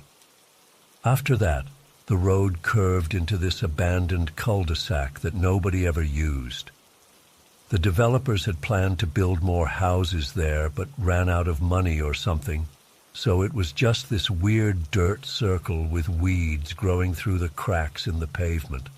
Connor and I basically grew up together. Our parents were friends, and with no other kids living nearby, we naturally became inseparable. We were both 17 when this happened. It was summer break, and we spent most of our time hanging out in his basement. His parents had kind of let us take it over. We had this ancient couch we'd found at a yard sale, a small TV that only got like 6 channels clearly, and a mini fridge we'd stocked with sodas and snacks. It wasn't much, but it was our space. The basement had these narrow window wells that were at ground level outside. They let in a bit of light during the day, but at night they were just these black rectangles on the wall. Connor's house backed up to this stretch of scrubby wilderness, not quite forest, not quite desert, just this no-man's land of brush and stunted trees that eventually led to the foothills. We never really went out there at night because there wasn't anything to see, and our parents had always warned us about coyotes and mountain lions. I think it was early June when we first started hearing the noises. We were up late watching some terrible horror movie on his small TV. The volume was low so we wouldn't wake his parents. During a quiet scene, we both heard this weird scraping sound coming from outside one of the window wells. At first, I thought it was just the wind blowing some branches against the glass. But then it changed. It became this shuffling noise, like something dragging itself across the dirt. And then, this is the part that made the hair on my neck stand up, we heard this wet, gargling cough. "What the hell was that?" I whispered. Connor just shrugged, trying to act like it didn't bother him. Probably a raccoon or something. We turned the volume up a bit and tried to ignore it. But over the next week, we kept hearing similar sounds. Sometimes it was just the shuffling. Other times it was that horrible cough, like something was trying to clear fluid from its lungs. One night it was so loud and persistent that Connor grabbed his dad's heavy mag light and we went outside to check. The night air was cool and still. There weren't many streetlights on our street, and the one at the end of the cul-de-sac had been broken for months. We swept the flashlight beam across the window wells and the ground around the house, but didn't see anything. No animals, no tracks, nothing. But I couldn't shake this feeling of being watched, like something was just beyond the reach of our light, observing us. "See? Nothing there," Connor said, but I could tell by his voice that he was just as freaked out as I was. The next morning, we checked the area in daylight. What struck me as odd was that there were no tracks or signs that any animal had been there. The dirt around the window wells was completely undisturbed. It didn't make sense. Around this time, Connor dropped some news that hit me hard. His dad had gotten a job offer in Colorado, and they were moving at the end of July. I was devastated. We had less than 2 months left to hang out before he'd be gone. It made the strange noises seem less important for a while, as we tried to make the most of our remaining time together. But as the weeks passed, things got weirder. The noises became more frequent and seemed more deliberate, like whatever was making them wanted us to hear. And there was something else too, a smell that would sometimes seep through the window when we heard the sounds. It was a sickly, sweet odor mixed with something rotten, like decaying meat left in the sun. One evening in early July, about 3 weeks before Connor's family was set to move, I was at my house grabbing some CDs I wanted to take over. It was getting dark as I walked to my truck, and I noticed something that made me stop in my tracks. The broken streetlight at the end of the cul-de-sac. I could have sworn the darkness around it looked different, thicker somehow, like the blackness was a physical thing that was slowly creeping toward our houses. I know how that sounds, but that's exactly what it felt like the darkness itself had weight and purpose. I mentioned it to Connor that night, but he just laughed it off. "Dude, you're watching too many horror movies. Darkness can't move." But over the next few days, I kept noticing it. The pocket of blackness around that broken light seemed to grow larger each night, eating up more and more of the visible cul-de-sac, and the noises outside the basement window became louder, more insistent. About 5 days before Connor's family was supposed to leave, we decided to do something we'd never done before: drive through the cul-de-sac at night. I can't explain why we thought this was a good idea. Maybe it was a way of facing our fears, or maybe we just wanted one last adventure before he left. Whatever the reason, around midnight, we took my truck and headed toward the end of the street. As we approached, I slowed down and switched to high beams. The headlights cut through the darkness, illuminating the cracked pavement and weeds. We circled slowly around the cul-de-sac, seeing nothing unusual. I was just about to complete the loop and head back when Connor suddenly grabbed my arm so hard it hurt. "Stop! What is that?" At first, I didn't see anything. Then movement caught my eye at the edge of the headlight beam, where the pavement met the scrubby wilderness. Something was there, partially hidden in the brush. Something pale. I don't know why I did it, but I turned the truck slightly to point the headlights directly at whatever it was. In that moment, I would have given anything to have just driven away instead. What we saw still haunts my nightmares. It was roughly human-shaped, but wrong in every possible way. It was tall, at least 7 feet, and impossibly thin, like someone had stretched a normal person to the breaking point. Its limbs were too long, with extra joints that bent in directions that joints shouldn't bend. Its skin was this sickly pale color, like it had never seen sunlight, and it looked tight. like it had been shrink-wrapped onto the body, with no wrinkles or looseness. Every bone, every tendon was visible beneath that thin membrane of skin. But the face, God, the face. As our headlights hit it, its head swiveled toward us with this jerky, unnatural motion.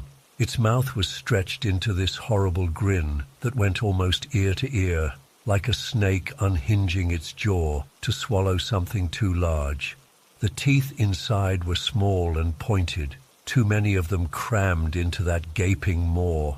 And its eyes, they were pure black, but reflective somehow, like pools of oil that swallowed our headlights without reflecting anything back.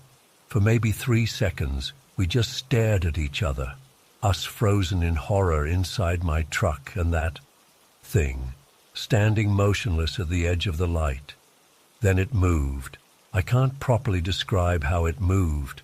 It was like watching someone fast forward through footage of a contortionist. Its body bent and twisted in ways that defied physics, joints bending backward, limbs folding in on themselves. In the space of a heartbeat, it had gone from standing upright to being on all fours, but not like a dog or cat, more like a spider with its limbs bent at sharp angles. And then it was gone, scuttling into the brush faster than anything should be able to move. I don't remember driving away. The next thing I clearly remember is being back in Connor's basement, both of us shaking, the door locked behind us. We tried to rationalize what we'd seen: a deer with some kind of disease, a large coyote caught in a weird position, tricks of light and shadow. But we both knew. We had seen something that shouldn't exist. "We can't tell anyone," Connor said after we'd calmed down a bit. "They'll think we're crazy or on drugs or something." I agreed. Who would believe us? We made a pact to keep it between ourselves. The next few days were torture. Every noise made me jump. I kept thinking I saw pale, elongated limbs at the corner of my vision. Sleep was almost impossible. Every time I closed my eyes, I saw that grotesque smile, those oil-slick eyes. Connor and I stuck together as much as possible, neither of us wanting to be alone. The night before Connor's family was set to leave, we had one last hangout in his basement. All their stuff was packed up. The house was mostly empty, except for some furniture they were leaving behind. We didn't talk about what we'd seen. It felt like, if we didn't mention it, maybe it would fade away like a bad dream. Around 10 p.m., Connor's parents called down that it was getting late, and they had an early start tomorrow. I needed to head home. As I was leaving, Connor hugged me, something we didn't usually do. "Be careful," he whispered. "Maybe you should stay with your grandparents until school starts." His grandparents lived closer to the center of town. I nodded, but we both knew I wouldn't. My parents wouldn't understand why I suddenly wanted to stay with my grandparents, and I couldn't explain the real reason. Walking to my truck, I felt exposed. The darkness at the end of the cul-de-sac seemed thicker than ever, like it was watching me. I drove home, parked, and ran inside, locking the door behind me. That night, I heard the scraping sounds outside my own window, the shuffling, dragging noise of something moving around the perimeter of our house, the wet, gargling cough. It went on for hours. I lay in bed, rigid with fear, my baseball bat clutched in my hands until dawn finally broke. The day Connor left, I went over to say a final goodbye. In the daylight, everything seemed normal. The cul-de-sac was just a cracked circle of pavement baking in the summer sun. But we both knew better. As his family's loaded SUV pulled away, I felt utterly alone. That night was the worst. The sounds around my house were constant, shuffling, scraping, coughing. At one point I heard a tapping at my bedroom window, a gentle, almost polite rhythm. Tap, tap, tap. Pause. Tap, tap, tap. I didn't look. I couldn't. I pulled my blanket over my head like a little kid and prayed for morning. I didn't sleep at all. When the sun finally rose, I went outside to check for evidence. Just like before, there was nothing, no footprints, no signs that anything had been there. But I knew. I knew it had been out there, circling the house, looking for a way in. That day, I finally broke down and told my parents I wanted to stay with my grandparents for a while.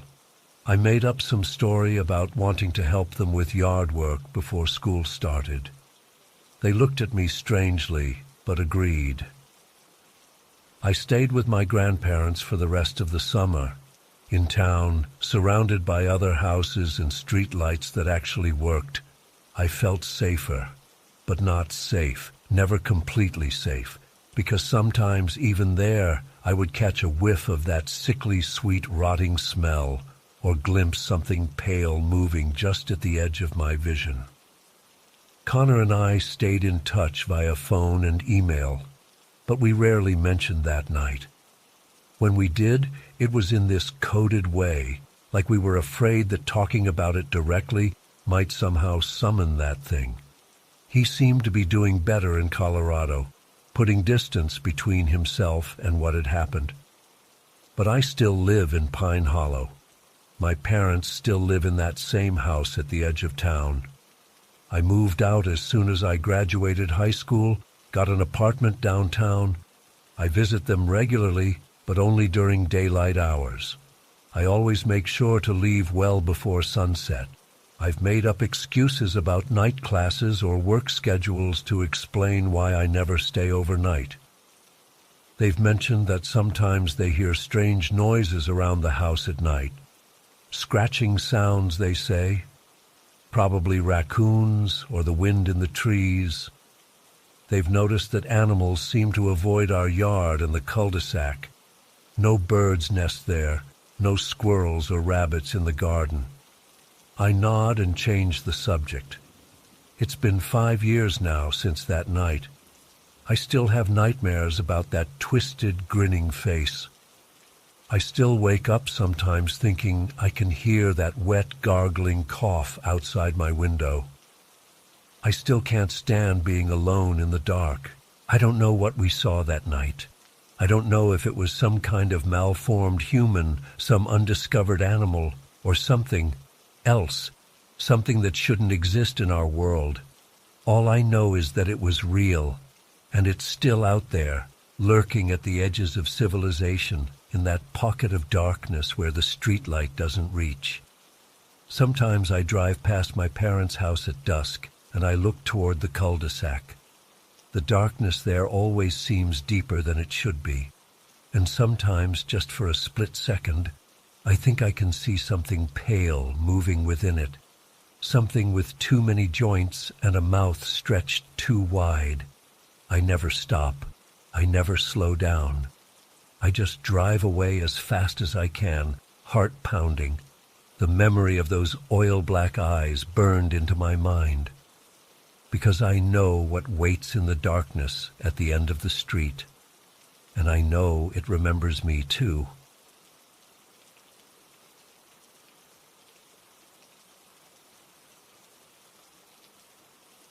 I still don't sleep well. It's been 3 months since that day at Little Triscuit, and I can't shake the feeling that I'm being watched. Even now, sitting in my apartment in Minneapolis, far from Lake of the Woods, I sometimes catch myself staring at the tree line in the park across the street, convinced I'll see it again. I've been a guide at Camp North Star for 4 summers now. Nothing serious had ever happened before. Maybe a sprained ankle or homesick kid, but that's normal stuff. This was different. I've tried talking to my roommate about it, but he just thinks I'm being dramatic. Maybe writing it down will help. It started on a Wednesday in late July. The weather had been perfect all week, and my co-guide Alicia and I were taking 7 kids, all around 13, 14 years old, to Little Triscuit, a remote camping spot on Lake of the Woods. It's not on any of the official maps because it's meant to be our camp's secret location. The camp director discovered it years ago and kept it off the books. It's this massive clearing on a peninsula that juts out into the lake, surrounded by dense forest on 3 sides. We set out after breakfast, loading our gear into 3 canoes. I had 3 kids with me: Becca, the only girl in our group, Tyler, and Ethan. Alicia took Mark, Jason, Devin, and Connor in the other 2 canoes. The paddle was supposed to take about 4 hours, but we made good time with the tailwind. When we reached Little Triscuit around 2 p.m., something felt off. I'm not usually the type to get spooked, but the moment we pulled the canoes onto the shore, I felt this heaviness in the air, like the woods were holding their breath. I brushed it off as tiredness from the paddle and focused on getting the kids to set up camp. "Jordan, this place is huge," Tyler said, dropping his backpack on the ground. "We could fit the whole camp here." He wasn't wrong. Little Triscuit was way bigger than the standard campsites we usually use. The clearing stretched at least 100 yards back from the shoreline before hitting the dense tree line. Plenty of space for our 7 tents, 1 for each kid and 1 each for Alicia and me. We positioned them in a loose semicircle facing the water, with a fire pit in the middle. While Alicia showed the kids how to collect firewood safely, I set up our cooking gear. Mark was helping me. He's this quiet, skinny kid who barely said 2 words the whole trip up. I noticed he kept glancing toward the tree line behind us. "You good, Mark?" I asked, organizing our cooking supplies. He nodded, but didn't look at me. "Jordan, who's that man standing over there?" I felt a chill run down my spine, despite the warm afternoon sun. I turned to look where he was pointing, toward the northwestern edge of the tree line, about 60 yards away. "What man? Where?" "Right there, by that big pine tree with the split trunk. He's just standing there." Mark's voice was completely calm, which somehow made it worse. I stared hard at the spot. The sun was still high enough that I could see clearly, but there was nobody there, just trees and shadows. Then I noticed Alicia walking along the edge of the woods, securing our canoes to some trees. She was nowhere near the spot Mark was pointing to. "I don't see anyone, buddy. That's just Alicia over there with the canoes." "No, not her. The tall man. He's wearing—" Mark squinted. "I can't tell, but he's really pale." I scanned the tree line again, more carefully this time. Nothing, just the wind moving through the leaves. "You sure it's not just a weirdly shaped tree? The shadows can play tricks on you out here." Mark looked at me like I was the one being weird. "He's right there. He's—" Then his expression changed. "Oh, he's gone now." I laughed it off, telling him his eyes were probably adjusting to the sunlight reflecting off the water. Kids see things all the time in the woods. It's part of the camping experience. But I couldn't shake the uneasiness I felt. I kept glancing at that spot for the rest of the afternoon. The day continued normally. We grilled hot dogs for dinner, and the kids were in good spirits, joking around the campfire as the sun set. The lake was calm, and you could see stars starting to pop out overhead. It should have been perfect. Around 10 p.m., we sent the kids to bed. Alicia and I stayed up a bit longer, making sure the fire was properly extinguished and our food was secured against raccoons and bears. It was quiet, except for the gentle lapping of water against the shore and the occasional hoot of an owl. "This place is incredible," Alicia whispered as we sat by the dying embers. "So peaceful." I nodded, but couldn't bring myself to agree out loud. Something still felt wrong, like we were intruding. I told her about what Mark had said earlier. "Kids and their imaginations," she laughed. "Remember last month when Connor was convinced he saw Bigfoot, and it turned out to be Mr. Peterson in his brown rain jacket. I tried to laugh it off too, but as we headed to our separate tents around 11, I found myself scanning the tree line one more time. In the moonlight, the forest looked impenetrable, a solid wall of darkness. I must have fallen asleep eventually, because the next thing I knew, I was jolted awake by someone calling my name. I checked my watch, 2:37 a.m. I heard it again. Jordan. It was Becca's voice, high and tight with fear. I scrambled out of my sleeping bag, grabbed my headlamp, and unzipped my tent. The night air was significantly colder than it had been earlier. Alicia was already outside her tent, looking confused and sleepy. "What's wrong?" I called, keeping my voice low to not wake the other kids. Becca's head poked out of her tent. Someone was shaking my tent, like really hard. "It was probably just the wind," Alicia suggested, "but there wasn't even a breeze." "No, it wasn't. Someone was grabbing the sides and shaking it," Becca insisted. "I thought it was one of the boys trying to scare me." I did a quick head count as the commotion woke up the other campers. All 6 boys were emerging from their tents, looking groggy and confused. "Nobody left their tents," I confirmed to Becca. "You probably had a bad dream. The first night in a new place can do that." She didn't look convinced. "It wasn't a dream. It was happening, and I was awake." We did a quick sweep of the campsite with our flashlights. Nothing seemed disturbed.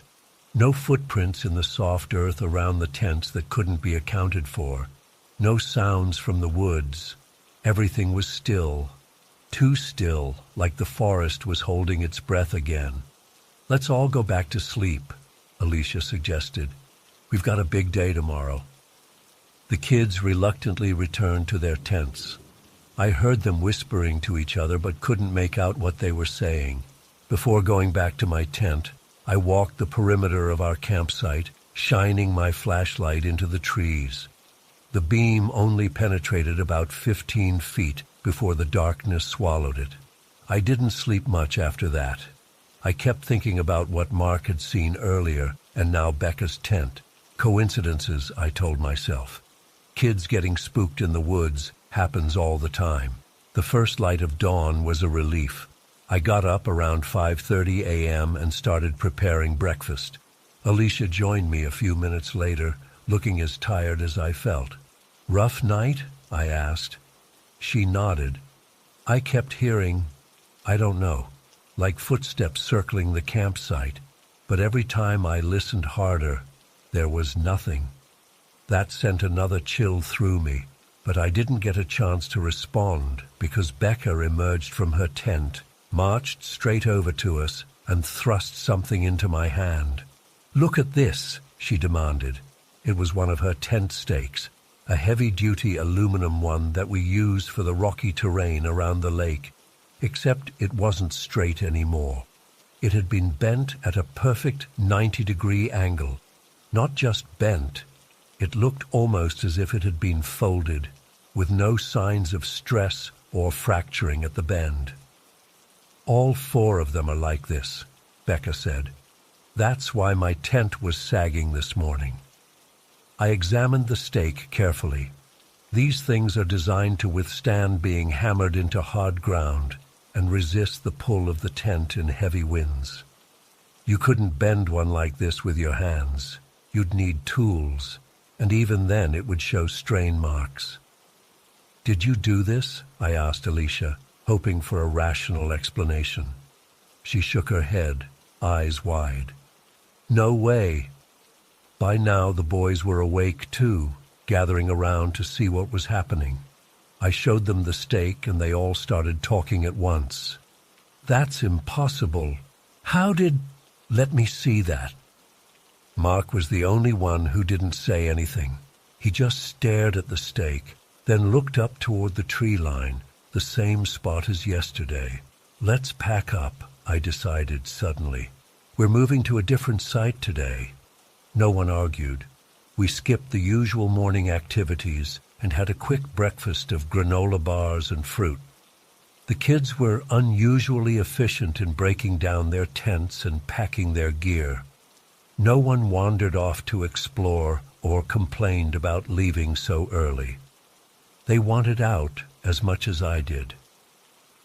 As we loaded the canoes, I noticed everyone kept looking over their shoulders at the tree line. The sunshine and blue skies should have made the previous night's fears seem silly, but the mood remained tense. Even Alicia, who's usually the most level-headed person I know, kept scanning the forest edge as she packed. When we pushed off from shore around 8 a.m., I felt an immediate sense of relief being on the water. But as we paddled away, I couldn't help looking back at little Trisket. The clearing looked innocuous in the morning light, just an empty patch of grass near a pretty shoreline. But I swear, as we rounded the point and it disappeared from view, I saw something move at the edge of the trees, just a flash of white against the dark green backdrop. We paddled for about 3 hours, everyone working harder than necessary, as if trying to put as much distance as possible between us and little Trisket. We barely spoke. Even Connor and Tyler, who normally can't shut up, were quiet. We stopped for lunch on a small island. As we ate our sandwiches, Mark finally broke his silence. "My grandfather used to tell me stories about Lake of the Woods," he said suddenly. Everyone turned to listen. "He said there's something here that only shows itself to people who don't believe in it. A white shape that follows disrespectful visitors, especially if they camp on its territory." "That's just a campfire story," Alicia said, but her voice lacked conviction. Mark shrugged. "Maybe, but he said his fishing buddy saw it once, standing on the shore, watching their boat. The next day, his buddy fell overboard and almost drowned. They found him floating face down, but somehow still alive. He never came back to the lake after that." We all sat in silence for a moment. Did we camp somewhere we shouldn't have?" Becca asked quietly. I tried to sound confident. "Little Trisket is just a regular campsite. The camp's been using it for years." But had it? I'd never been there before this trip. I'd only heard about it from other guides. Come to think of it, I'd never heard anyone explicitly say they'd camped there, just that it existed. We reached our new campsite on the opposite side of the lake by mid-afternoon. It was a standard spot marked on all the maps, with a fire ring and clear tent sites. The rest of the trip passed without incident. The kids gradually returned to their normal selves, laughing, playing games, complaining about the freeze-dried food. But I noticed they stayed closer together than usual, and no one wandered toward the tree line alone. When we returned to base camp 3 days later, I immediately sought out Dave, the program director. I wanted to ask him about little Trisket, but before I could, he mentioned that another guide, Michelle, had taken her group there the night after we left. "Really?" I tried to sound casual. "How'd that go?" "Fine, I guess," Dave said, shuffling some papers. Although Michelle was acting weird when they got back, said she saw someone in the woods while she was alone at the site. The kids had gone swimming at that little cove around the point. My stomach dropped. "Did she describe what she saw?" Dave looked up at me. "Yeah, actually. Said it was tall and pale, standing perfectly still among the trees. But when she called out to it, thinking it was another camper from a different group, it was gone." He must have noticed my expression because he added, "Why? Did something happen when you were there?" I told him about Mark's sighting and Becca's tent stakes. He listened without interrupting, his face growing increasingly concerned. "That's strange," he said finally, "but you know how kids are in the woods, and those aluminum stakes aren't as strong as they look. But they are. They absolutely are." Over the next few days, I heard more stories from other guides. Little details that hadn't seemed important before now took on new significance. Jeremy mentioned finding footprints leading up to tent doors at night, but never leading away.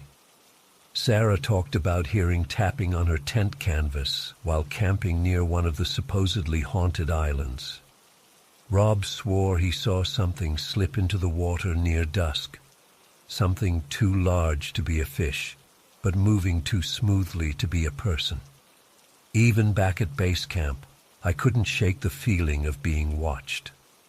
One evening, as I sat on the dock watching the sunset, I glimpsed something at the edge of my vision, a tall, white shape along the tree line. When I turned to look directly at it, there was nothing there. That's the thing that still bothers me the most. I never saw it clearly. Neither did Alicia or Becca. Only Mark claimed to have seen the man directly, and Michelle after us. The rest of us just felt its presence, in the unnatural silence of the forest, in the impossibly bent tent stakes, in the constant sensation of eyes on our backs. I've looked up local legends about Lake of the Woods since returning home. There are plenty of Wendigo stories from the Ojibwe and tales of lost traders who still haunt the islands. Nothing specific about a tall, pale figure that watches from the trees. Nothing about little Trisket. Sometimes I wonder if I should go back, just to see if it was all in our heads. But then I remember those tent stakes, bent at perfect right angles without any signs of stress or fracturing. I remember the absolute certainty in Mark's voice when he asked, "Who's that man standing over there?" And I know that whatever is at Lake of the Woods, whatever watched us at Little Trisket, is still there, waiting.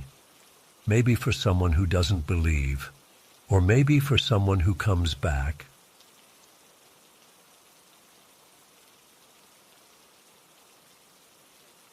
I've been sitting on this experience for almost 8 months now.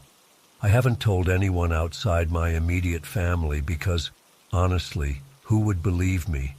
But I can't sleep. I keep seeing it when I close my eyes. So I'm writing this down, partly to get it out of my system, and partly because I need to know if anyone else has seen what we saw up there in the Canadian wilderness. It started as just another hunting trip. Dad had been taking my older brother Jason and me to the same general area in northern Alberta for years. This October was supposed to be special, though. Our first trip after Uncle Mike passed away from cancer 3 months earlier.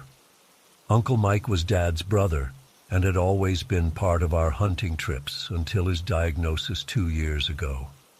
This was meant to be like a tribute to him, I guess. Dad picked a spot further north than usual, about 90 miles from the nearest town of Blackwood Creek. It's mostly untouched wilderness up there, dense pine forest, winding rivers, and absolutely zero cell service, the kind of remote that normally feels peaceful, you know. We loaded up Dad's old Ford with our gear at 5 a.m. and drove for nearly 4 hours on increasingly rough roads until we couldn't drive anymore. The last part was on a logging trail that hadn't been maintained in years. We had to haul our aluminum boat off the trailer and carry our supplies down to this narrow, slow-moving river. I remember standing at the edge of that river feeling weirdly uneasy. The forest was just wrong. Too quiet, like unnaturally quiet. No birds, no squirrels, nothing. Just the sound of the water. I'd spent enough time in the woods to know that silence isn't normal. Jason noticed it too. I caught him scanning the tree line with a weird look on his face. "You feel that?" he whispered to me while Dad was busy checking the outboard motor. "Yeah," I said. "Where are all the birds?" Dad either didn't notice or chose to ignore it. He was focused on getting us to our camping spot before dark. We loaded up and spent about 2 hours following the river deeper into the wilderness. The further we went, the more the uneasiness grew in my stomach. The trees felt like they were watching us. We found a decent spot on the riverbank around 3 p.m., a small clearing with enough room for our tent and a fire pit. The bank was muddy, but there was higher ground a few feet back that would stay dry if it rained. Dad seemed satisfied, but I couldn't shake this feeling of dread. It was like my body was trying to warn me about something my eyes couldn't see yet. Setting up camp took about an hour. Dad and Jason got the tent up while I cleared space for the fire pit. The whole time, I kept looking over my shoulder at the woods. The tree line was maybe 30 yards from where we were setting up, and it felt like something was lurking just beyond where I could see. Once we had everything set up, Dad realized we needed firewood. It was getting late, around 4:30, and the October sun was already starting to set. Being the youngest at 19, I usually got stuck with these jobs. "I'll go," I volunteered, trying to sound braver than I felt. Maybe walking around would help shake this weird feeling. Dad handed me the hatchet and a headlamp. "Don't go too far in. Stay where you can see the camp." I nodded and headed toward the edge of the forest. The air felt heavy and thick, like right before a thunderstorm, but the sky was clear. As I crossed into the tree line, the temperature seemed to drop 10 degrees instantly. I started gathering fallen branches, staying within sight of our camp like Dad said. After about 15 minutes, I had a decent armful of wood. That's when I noticed the smell. At first, it was just a faint whiff, like when you drive past roadkill that's been baking in the sun for days. I thought maybe there was a dead animal nearby, but then it got stronger, so strong I had to pull my shirt up over my nose. It was rotting meat mixed with something else, something chemical and wrong, like decomposition but not quite natural. My eyes started watering from the stench. That's when I saw movement in my peripheral vision, something shifting between the trees about 40 yards deeper in the forest. I froze, my arms still full of firewood. My first thought was bear, but bears don't move like that.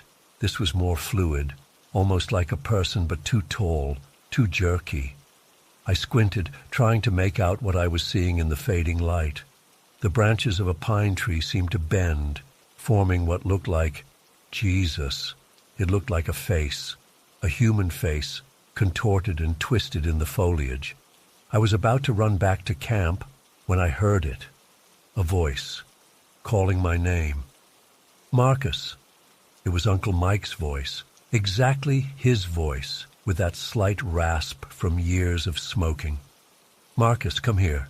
I need to show you something." My blood turned to ice. Uncle Mike had been cremated 3 months ago. I was at his funeral. I watched them lower his urn into the ground. I dropped the firewood and took a step back, my hand fumbling for the hatchet on my belt. "Marcus, don't you recognize me? It's your Uncle Mike." The voice was coming from the direction of that face-like formation in the trees. As I watched, horrified, the branches seemed to peel away, revealing something behind them, something that was trying to look like my uncle, but wasn't quite getting it right. Its skin looked loose, like a suit that was slightly too big, and then, as if sensing my recognition of the wrongness, the thing stopped pretending. The face, God, the face began to change. The skin peeled back from what I first thought was bone but wasn't.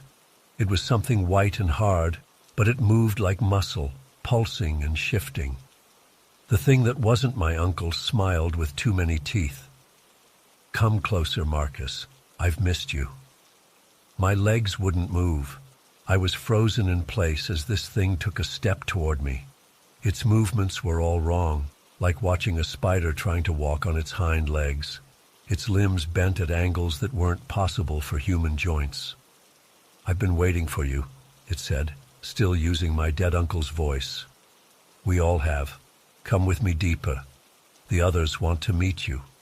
It extended an arm, too long, the fingers stretching out like pale worms. That's when I finally managed to scream. The sound tore out of my throat so violently it hurt. I turned to run, but something grabbed my ankle with impossible strength. I fell face first into the dirt. Looking back, I saw that the thing had stretched its arm over 15 feet without moving its body. Its fingers had wrapped around my ankle, the skin splitting open to reveal something that looked like glistening rope underneath. "Jason! Dad! Help!" I screamed, clawing at the ground as it started to drag me toward it. The thing's face split open in what might have been a smile or a snarl. I couldn't tell because its features were melting and reforming constantly now. The stench was overwhelming. I gagged as I kept screaming. Jason came crashing through the trees, hunting rifle in hand. He saw me being dragged and fired a shot into the air. The thing paused, its head snapping toward Jason with a sound like breaking celery. For a second, its face flickered between Uncle Mike's features and something I still can't describe. Just wrongness given form. Jason fired again, this time aiming at the arm holding me. I don't think he hit it, but the thing released my ankle. I scrambled to my feet and ran to Jason, who was backing up, keeping his rifle aimed at the thing. "What the fuck is that?" Jason whispered, his voice shaking. The thing stood perfectly still now, watching us. It had stopped looking like Uncle Mike. Now it was just a tall, thin silhouette among the trees, its proportions all wrong. The stench lingered in the air around us. "We need to go. Now," I gasped, pulling on Jason's arm. We backed away slowly. The thing didn't follow, but I swear it was smiling even though I couldn't see its face clearly anymore. We ran back to camp.